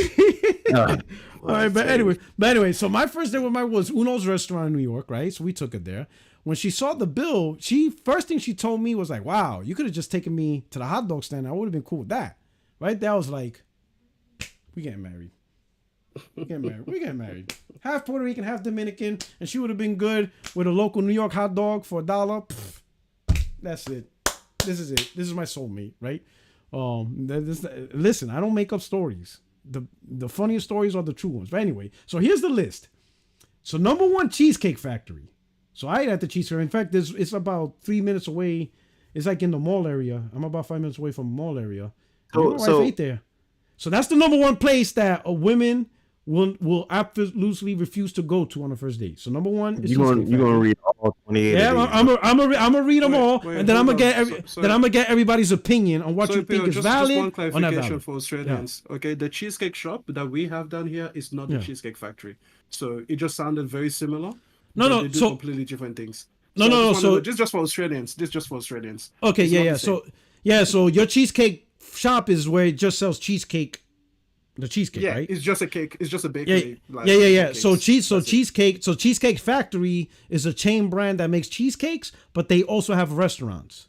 Exactly. Okay, so Cheesecake Factory is the that restaurant. Australians know Yeah. that we are not included. We're not So included. so everybody outside the United States, if you don't have a Cheesecake Factory, you probably heard of it as a brand, but they also have a chain of restaurants. Okay, number 2, Applebee's, which is also a restaurant. Oh my god, bro. Number three, Chili's restaurant. Number 4, Chipotle, which is a fast food Mexican style fast food place. Number 5, Olive Garden, which is a chain restaurant specializing in Italian food. Number 6, the movies. That's weird. Usually that's traditional. Number 7, your house. All right, I get that. You know, first date, you ain't trying to wear that punani out on the first date. Number 8. Can I say something real quick, man? What's up? Listen, like, I saw this earlier today, and it bothered me so much. All right, we're gonna talk about it. Let me go through the list. I'm gonna go through this real quick, and we're gonna get your points through. So number 8, any fast food chain, so like Burger King, whatever. Number 9, Buffalo Wild Wings, another like chain restaurant specializing in wings. 10 is Wingstop, which is kind of like a fast food Wingstop. Red Lobster, fast chain restaurant specializing in seafood. Any buffet, which is also weird, but okay. IHOP, Denny's, the gym, church, Starbucks, coffee dates, which is the same thing as Starbucks, I think. Ice cream dates, family functions, movie night, Netflix, Hulu, and chill. Somewhere that requires a long drive. God damn. Bowling, nightclubs, hookah bar, a bar just for drinks, Waffle House, which is kind of the same thing as IHOP and sports events. Yeah. All right, so hey, Baron, go ahead. If it bothers you, let me know. What's going on? Pour your soul to the audience. First of all, I don't know why we're talking about this. We know PlayStation fans don't date. But anyway, man, see, Puerto Rock is just you in the generation right before me. Just right before mine. And I see this, and this is nothing but a Gen Z list if I ever seen it in my life. Like I feel so sad and sorry for all you Gen Zers, yet all you 2000 and motherfuckers out there. Is like, this is ridiculous. Yes. Like, where the fuck are they supposed to take you? Like, where are they supposed to take you? You listed everything. You listed everything on the list. Everything in the fucking world. I mean, everything in the United States you listed. Where are they supposed to be taking you? At this point, man, I don't even know. It's like the only thing that ain't on there is Top Golf. Like, that's the only thing that ain't on there. And you probably don't want to go to that bitch either. So it's like, where are they supposed to take you? Y'all attention span is so short these days. It's like, I don't know. I'm gonna put it like this. I seen a reply on Twitter, and I said, "This is exactly the answer to this. Y'all women just don't want to date. Just say you don't want to date. Y'all want to be city girls. You want to be have your ass clapped like bongos and all this other shit that these goddamn ratchet ass bitches are doing on rap and everything. Damn. So it's like, that's what y'all want to do. He's from Atlanta, so he's probably tired of it. He's tired of it. I'm tired of it. You know, my thing pink, my booty hole brown. Like, come on, like that's exactly what y'all want to do. Because they don't make no sense. This list makes no sense to me. It's like, where is an upstanding man supposed to take your ass? If you just give him a list of 30 places you cannot go on the first date. On the first date, $100 date. Okay, that's like they expect Ruth Chris. Yes, she wants you to go book the Michelin star restaurant. That's what they want. No. If you don't like it, don't date them. That's what she'll tell you. Well, here's the problem. Here's the problem. Here's the problem. And they already put this out. The government did. The birth rate is already on the decline. Thank so, God. Thank so, God. He said, thank God. He said, thank God. Jesus. so We America, need more we humans. already seen in the effects of in America. We already seen in the effects of this dumbass list. We can't People ain't hooking up no we can't more. even house the people we do have. We can't He even said, house the people we he do said, have. he said, They he's want more extreme people? is like extreme, like stop having sex, you dummies. Like stop it. Hey, He's like let the stupidity. He's like let the stupidity end with your bloodline. Stop there. Wear a condom. Wear a condom. He said wear a condom. Look, no, America, we wild over here, bro. But listen, Hey, no. Hey, listen. There's many other contraceptives. Okay, we're not gonna go down the list, but there's IUDs. There's plenty of things. All right, do what you need to do. Do not propagate your species. We don't need more humans down here. It's America. If it ain't convenient and it can't be done in a few minutes, they ain't doing it. So, I'm gonna say this. I'm gonna say some of these points are legit because it's downright don't even make sense. I'm gonna tell you the stuff on the list that I would agree with. I would say let's don't go down take one by one because I want to talk about it. Okay, damn. All right, so one by one, Cheesecake Factory. Well, some of these are the same. Dumb. So like the first three are the same. They're just a different variation. So Cheesecake Factory, App. So I'll put it. So number 1, 2, and 3 is pretty much a restaurant. Maybe not a high-end restaurant like Roof Chris, but a general average restaurant. I don't see an issue with those three. Give me low tier, mid tier, high tier because I don't know any of these three. So the first three is like mid tier. The first three are mid tier. Mid tier. I've got a better number. Give me the price per meal. What's the average price per meal? Like $30 a meal? Yeah. No, it's about 25. Maybe 25 to $25. 25 per meal. person now. $25 meal. Per person. Yeah, per person, we should 25. go. Yeah. Like the first three, $25 per acceptable. per. Okay. Acceptable. That's acceptable. Chipotle is just a fast food restaurant. Okay, no, you can't go to a fast food restaurant. Okay, all right. Olive Garden is the same as the first three, but Italian, specialized Italian. Okay. Number 6, the movies. A movie. You can't go that's air quotes for Italian. I'm sorry, a movie date as the first. What happened? Oh yeah, air quote. Yeah, air quote for Italian, right? Yeah. Don't let Mooch. What you say about You know what's funny? In New York, the mom and pops is cheaper and better than Olive Garden. So it's the truth. Wait. Extreme, you said the movie date is not acceptable? Movies not a date. Movies are not a date. You sit down in a quiet room and you stare at something for 3 hours just next to each other. That's not a date. That is an outing that you do with a person that you're already dating, but it's not an actual date. Well, see, here in America, when we do those dates, they also come with the dinner, so it ain't just like it's separate. No. But Isha says the movies. I'm just saying the movies component. That's not a date. Like if it's attached to something else, so be it. Then it could, That's what makes this list kind of dumb because people who do take people out on a first date at the movies, the dinner is always attached to it. Am I not right, Porter Rock? No, you're right. It is. It's dinner. What? It's dinner in a movie. Yeah, if and it's dinner in the movie, that is a date. But if it's just like the movies by itself, that's how. Like imagine if I say to you that oh, you were going to go to church for a date. Church isn't a date, but if you're doing something after church together, then that can be a date. Okay. I'm with you. I'm probably not with y'all on the church one because there are religious people out there and that might be a great first date for them. So it's like not a date. Meeting up at church and then going at the date later. Like imagine this. Imagine if you took a girl that and she's like, "Hey, I like a date at church," and you're not. You know what? All right, we'll get to the church part. And then we go to church, and then you guys leave each other. We're gonna get there. We're gonna get each other, and then that's it. Would that be a date? We're gonna get there. So your house. Yeah, that's not a date. Not a date. No, not safe. That's a booty call. That's a booty call. You said not safe. That's a booty. That's a booty call. You trying to smash? That's how you make more. The house thing. Yeah, that's how you get. That's how you get AIDS. Exactly. That's how you get AIDS. Any fast food chain. Yeah, McDonald's is not a date. That's not a date. That's not acceptable. Unless you're 13. Yeah, like if you're super. That was what I was gonna say. Black Baron said before that Gen Zers like this is stupid. I was gonna say that the thing is these prices out almost anybody their age. Like that's the problem. Like if you're like 25 to 20 to like even like late 20s, and you just don't have that much disposable income, no, I'm not going to take you on like $300. Yeah, but some of these. Here's the difference between where you're at and where we're at in America. This is universally for all women. All of them. Okay. From every age bracket. They agree with this. No, but here's the thing. Here's what I was gonna say, Baron. This forces them to date people that are older that have the disposable income. Yeah, Because really. if you're dating Yeah. like a 40 to 50-year-old and he's like, yeah, I've got money in my bank account, then he won't mind taking you to somewhere more expensive or more exclusive.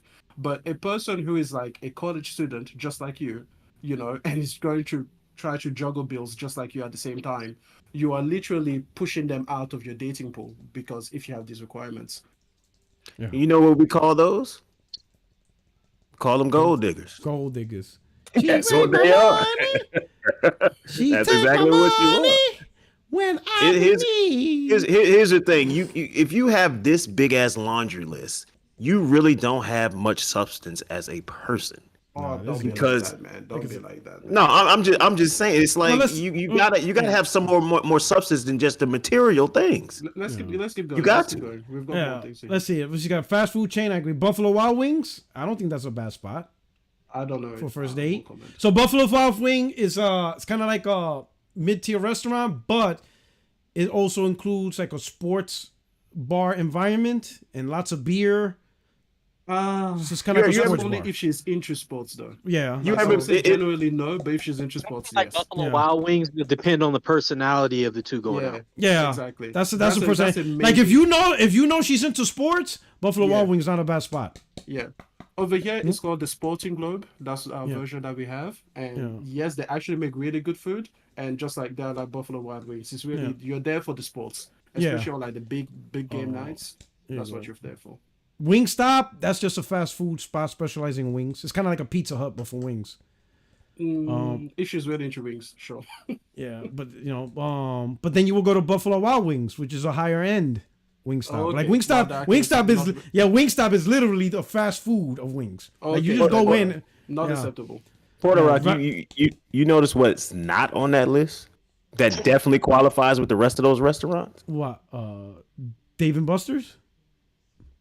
No, I mean, I'm pretty sure That's what I no thought. women thought about Dave and Buster's. I'm talking about you don't see near seafood place on there. You don't see No. juicy crab. You don't see nothing because they love that damn seafood though. Yeah, They'll you go don't to see- that seafood place. You don't see Bubba Gump shrimp up in there. They'll go to that They'll go one. to the seafood place though, even though it costs the damn same as Cheesecake Factory Except and the rest Red of Lobster, those places. yeah. A buffet. So that's like any buffet, like a Chinese buffet, or Yeah. y'all don't like Golden Corral? What's going on here? What we doing here? Go to Corral for a date is they don't kind want to see- of Yeah. tacky. It's kind Yeah, of tacky. It's too crowded. it is. It's There's too a lot, crowded in there. and there's a lot of old people. It's too much especially, going on. in there. Especially IHOP. Yeah. So I have International House of Pancakes. International House of Pancakes. I haven't So been there. Can't talk that's like a low end restaurant. Denny's is the same. You might as well go to the Waffle House at this point. The gym. Again, As a first not a date. date. Again, That's not a date. Not a date. Like, hey, you work out. You ever offered a girl a date to the gym, Baron? Like, yo, I got some roids. We got some gear. No. Shoot No, up. boy, Let's if get you don't this- shut let's- up with that nonsense, I was none of that let's- anyway. Let's get this. Let's get this, Anyway. girl. Let's get this Anyway, pump. no, I Baron, mean- Baron out there. So I'll show you these wrestling moves, and she thinking she about to Nah, have sex. All of a sudden, he suplexes her. I think the gym is kind of outrageous that was even mentioned. That's Hey, yo, outrageous. Baron out there's like, yo, girl, let's go to my crib and wrestle. And she's like, ooh, I'm about to get this dark chocolate. All of a sudden, he's body slamming her in the middle of the living room. And he's calling out the special moves before he does He's it. like, you can't see me. They're like, yo, what the hell happened? Like, yo, this dude really wrestling.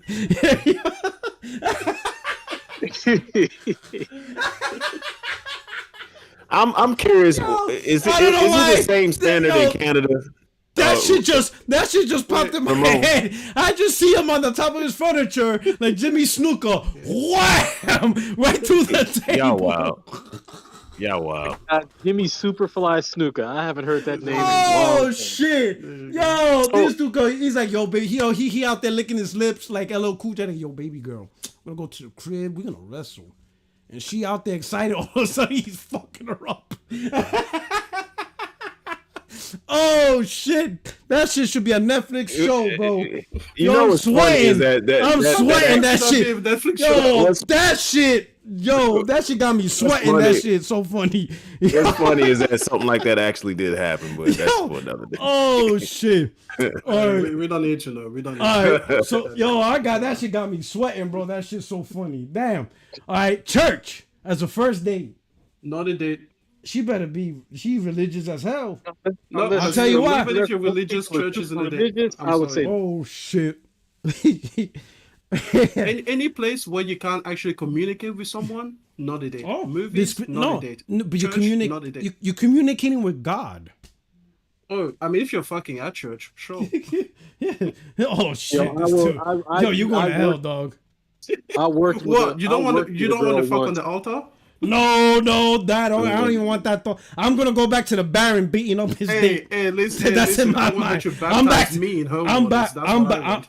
I'm back to that thought. Right now, I'm picturing Baron tombstoning. He tombstoning. He's No, he's doing a Randy Savage off the top rope with the elbow. Woo. Oh shit! All right, Starbucks. Hey, listen. Well, okay. Starbucks and coffee dates is the same thing. See, coffee dates can be cool because I mean it's low pressure and you're getting to know each other. Like I don't know why they would rule that out. Well, Hey, actually, listen, I know why coffee they dates are would. perfectly acceptable, but not at Starbucks, because Starbucks coffee is disgusting. Well, yeah, Starbucks is garbage. Yeah, that's Starbucks is gross. Completely garbage. Gotta go The to fact that Dunkin'. you Americans actually think it's good, like they No. came to Australia and they shut down within a year. It's just Like, nasty. Yeah, it's nasty. It's disgusting. really nasty. Listen, you gotta go to Dunkin' Donuts. That's where the real coffee's at. Up You really came to Australia. You know you're from New York. You said Dunkin' Donuts. Man. Up here, there's a chain called Waves that's really good. Barry said, "Oh no," he did not mention ice cream dates. That was the first time like an ice cream date. What the hell is that? Like you really just go to an ice cream shop and get ice cream? Oh yeah, Well, the ice cream date is we want to fuck that would be quickly, but we fun. want to make it classy.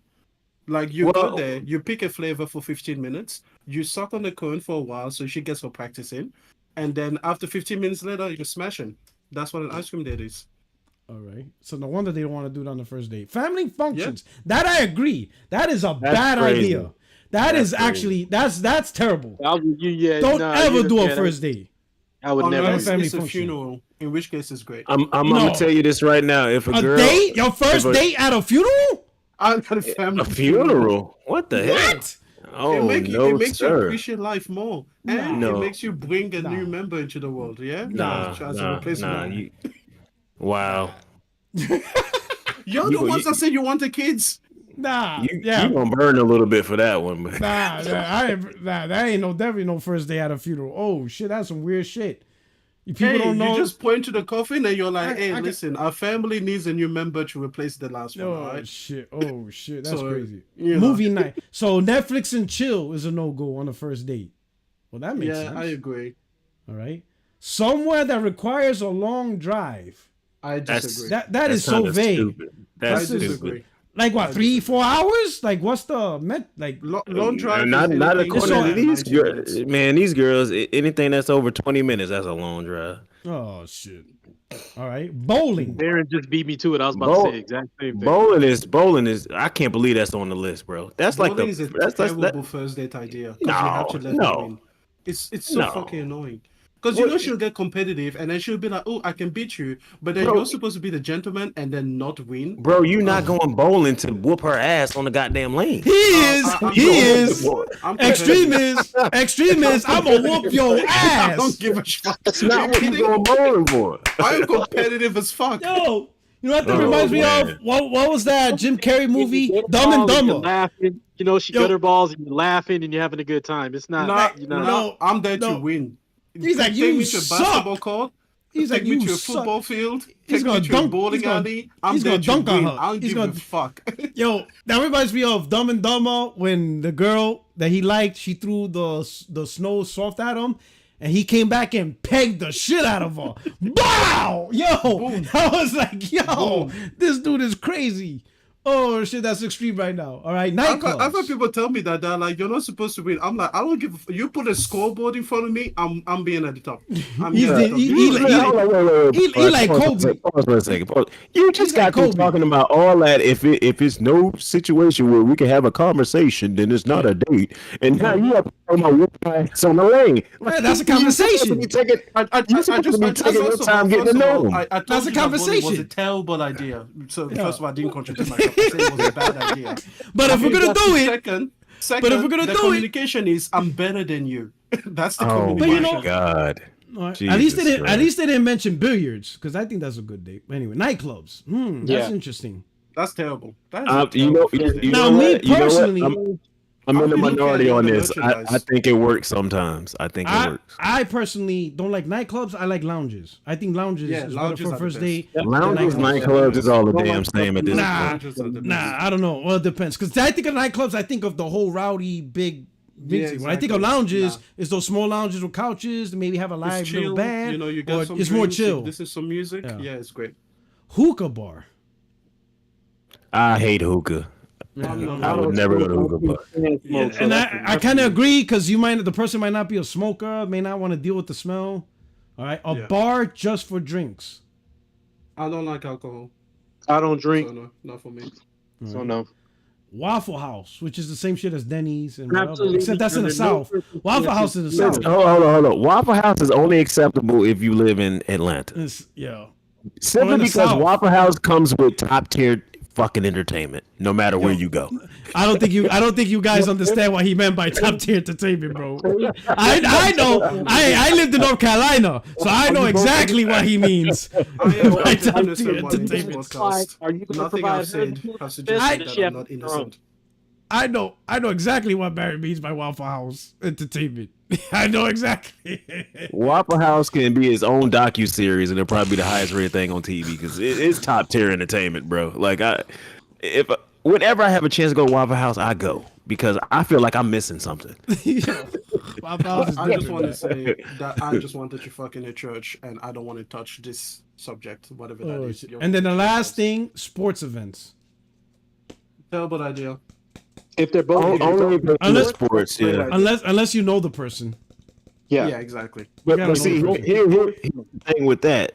If you like Extreme said, if you one of them dudes that you got it like that, you probably got a suite anyway. So y'all probably by yourself in the suite anyway, popping bottles. So sometimes that is a good first date if you got it like that. Because I know people that have taken chicks on first dates and they got suites for the Hawks and all that stuff. And some of these places in the arenas now, I know the Hawks got it. I think Philly has it in Miami. They have a VIP area in the arena which is set up for people that like go on dates. Yeah. So it's kind of different, you know what I mean? That goes back down to personality again. Yeah, I think it's from the women that don't like sports that know sporting. Yes, because my wife is a Canucks fanatic. Well, she's Canadian, right? So I mean hockey. So like if I had said, hey, we're pretty different. But if I told her you want to go to a Canucks game, I wouldn't have even been able to finish the sentence before she'd have been like, let's go. So if they like sports, that's a very good idea. But if not, then no. You have to know them, yeah. If you already know they're into sports, then that's easy. In fact, that's an easy. Like let's say like if you know like a lot of Puerto Rican women love boxing. So if you tell them, hey, I got tickets to a title fight here, they'll jump all over it. Oh yeah, they'll jump all over that. And stuff like that. So, all right, okay. But what makes that choice? That making a list was more perplexing to me because females today, they love somebody that can stunt and flex. So there's no bigger stunt and flex than courtside at a game or something, or ringside at a sporting event, or you up in the press box. There's no bigger flex than that. So it's funny that's even on the list. She knows that though. Like if she doesn't appreciate it, I'm gonna say this. So for the women who have these high expectations, y'all setting yourself up for failure, because financially, the type of men that you want to go on a date, majority of the men are not like that. Like that's like the 1%, right? 60%, and I'm talking about America now. I'm not using world stats, but in America, 60% of the population makes 40,000 a year or less. 60%, right? That's like the norm, right? So guys who make 6 figures is not actually the norm, right? Now, a guy one time could fake the funk, right? So on your first day, he'll take you to Roof Chris. Probably had to save up 2 weeks' paychecks or whatever. And you'll be like, oh, yeah, whatever, that's cool. But after that, you ain't getting that. And then you're going to be let down because you're going to expect that consistently. Yeah, so in my opinion, let the guy be the guy, and then you just determine, in the long value, what it is and stuff like that. That's the best way to do it, right? If you create a guy, like, some men will put the effort to try to date you, right? But they can't sustain that forever. And then you're going to be disappointed, and then you just ruin the relationship. You might as well just let people be who they are right from the get-go, and then base your decisions right there instead of fabricating a scenario. And I think this list all began because of that one video of that woman who wouldn't get out the car when he pulled up in front of Cheesecake Factory. But apparently there was context there that he actually had I saw the rest of the video, and he did reserve a high-end restaurant, but she was an hour late, so he lost the reservation. So the next best thing is Cheesecake Factory.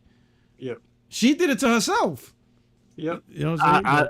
I was really bothered by that video. I was bothered too, because I'm like, once you see the full context, I'm like, the nerve of this. One, he's a better man than me. He's a better man than me, right? Because let's say if that was me, right? Let's say if I went through that and I go out the car, right? And I'm like, what are you doing? And she's like, oh, I'm not getting out the car. I'm like, what do you mean not getting out the car? Oh, I don't eat the Cheesecake Factory. Have you seen this? And then she's on the phone talking. I'm like, oh, I see where this is going. I would have just went right back in the car, drove her home, and I'm like, get out. I would have not even talked to her. I would have not shown her nothing. Because I'm like, listen, what you're doing right now with this whole recording so you could talk to people, nah, I date women. And women don't do that. That's like stuff I expect from my niece. That's little girl high school stuff. I ain't dating a woman that pulls up a phone. Like, nah, we're not doing that. I'm old traditional, stay stuff in the household. I'm not here to entertain random strangers on the net. That alone would have been like, I'm not even going to talk about this. I'm just going to drop you home, get out, leave my number. I never want to see you again. Like that right there. So he was more... You better than me, man. Man, he better than me by a time, because I would not even talk. Like, oh, let's talk. Oh, we're not talking about this. Like that phone. I wouldn't have drove her anywhere. Like we done with this. Like that's wrong. But then, I would have been calling the cops. Yeah, I'm like, look, this woman done broke into my car. Can y'all get her out of here, please? Yo, but then on top of that, he says this was the original reservation. She's like, yeah, that's where we're gonna go. But he's like, but you were late. We were supposed to meet up at 4. You showed up at 5 with no phone call. And she's like, well, I had to work. And I'm thinking in my mind, well, hold up. If you were going to be late to work, how come you didn't call him earlier? Say, hey, I'm not going to get out in time. Can we delay the date to 5 o'clock? Maybe with advance warning, he could be like, hey, thanks for the heads up. I can alter the reservations. But she did nothing. She had him wait downstairs for an hour with no... And let me tell you something, 15 minutes. I'd have been gone. 15 minutes. Because I show up a little bit early, and then it's 4 o'clock. It's 4:15 and not a phone call? I would have just drove off. I wouldn't even tell her bye. I would have just drove off. I would be like, I'm for out. Me, you get 10 minutes. You get 10 minutes where you're like, a 10-minute window, you don't need to send me a text for or a message for. Anything beyond 10 minutes, you need to communicate that. Yeah. I don't even know why he was still down there an hour later. I would have left. Like an hour. 15 minutes. I'd have been gone. I'd have been gone. I ain't got Especially that much time. If you know it's a reservation at a high-end place, because you know they take your money. Like in Australia, if you reserve a high-end place, you're giving them at least $50 just for taking a reservation. Really? Whether you show wow. up or not. Yeah. Damn. Because obviously you're booking a table that are not going to be able to fill necessarily, right? Thank God America doesn't do that. But then again, we have tips. The higher end you go, like I had a place where I needed to pay $250 just to make the reservation. Like when you made the reservation, they forced a menu on you. Then after that, you could do an a la carte menu if you wanted.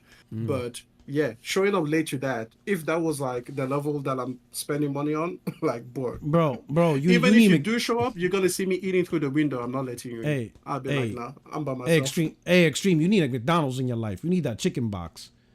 That's just too much money. You need that chicken box life. You need that chicken box, bro. If you want to keep buying these games, you need that chicken box. Can't be going out reserving for $250. Get that chicken box, right? Oh, shout out to True SSJ says, I would have left when she was late. I would love, 15 minutes. I'm out. That's it. Especially this is the first day. I would have said this is a bad precedence. I already know. Y'all too nice, bro. Now 15 Like minutes. it wasn't the first date when I was 15 minutes, 5 minutes. I'm texting. I'm I'm texting before I get there. I'm texting when I arrive. And then 5 minutes after that, I don't hear nothing. I'm out, bro. That's it. Nah, 5 minutes. I'm gone. 5 minutes. Too short. Nah, bro. You can't I play think 15 games. So sometimes people be setting you up in situations, man. You can't play around like that. Oh shit! I forgot you in Atlanta. This dude. You got people watching He it? think he's dating Nunu. Is this why you don't want to share your gamer tag? Just in case, just You're one of the afraid. ups. He's like the song did come out of Atlanta. My mind is playing tricks on me. My man out there. All right. He said, nah, you got 5 minutes before this wrestling match starts. You got 5 minutes to your prep time. It's like 5 minutes, and as soon as you walk in the door, we're switching tables. So I can't have people knowing where but that's we're it, going man. to the back. Yeah, but that's it. I don't know, guys. Anyway. But this tweet you got up. Who Twitter is that, and why is this chick in the picture? Like, what? No, so I think this was actually her Instagram. So, but the Twitter account, my mixtapes blocked out her name. But I think this is I think this is on Instagram. Yeah. Oh, good. Well, first of all, the photo alone already ruled her out. I mean, a lot of times you can look at folks and be like, okay, this person isn't for me anyway. Yeah. So most of the people who would have some of this stuff on this list and then having taken photos like that, either you're the kind of dude who's into that or you're not. And no, it's already a non-starter. She's doing a public service announcement, okay? Because if people are really taking out people to family functions as a first date, and I have heard those stories, by the way. That's weird. That up. That's weird. That is weird. And some men out there need to see this and be like, yeah, okay, maybe like half of it is wrong, but there's probably another good half where they're like, oh yeah, I need like family functions. Don't do that. Don't do that. Yeah, like I've had people like invite. It was not a first date, but it was actually like a second or a third. And I've had Christmas functions where people have been invited to that I know of personally, which is like, it's okay. Like, it's just like a Christmas lunch, but it's still like you're meeting the family within 3 dates. That's kind of weird. But no, I've had people actually take someone to a funeral and be like, yeah. Here's another advice. So Here's another. Oh, shit. Quick. Oh, hell no. So I'll tell you, don't do family event. And here's another advice to the guys. Don't go on a date if you're just starting to date a girl or you're about to start to date a girl. Do not go on a date when she has her friends. Just don't do it.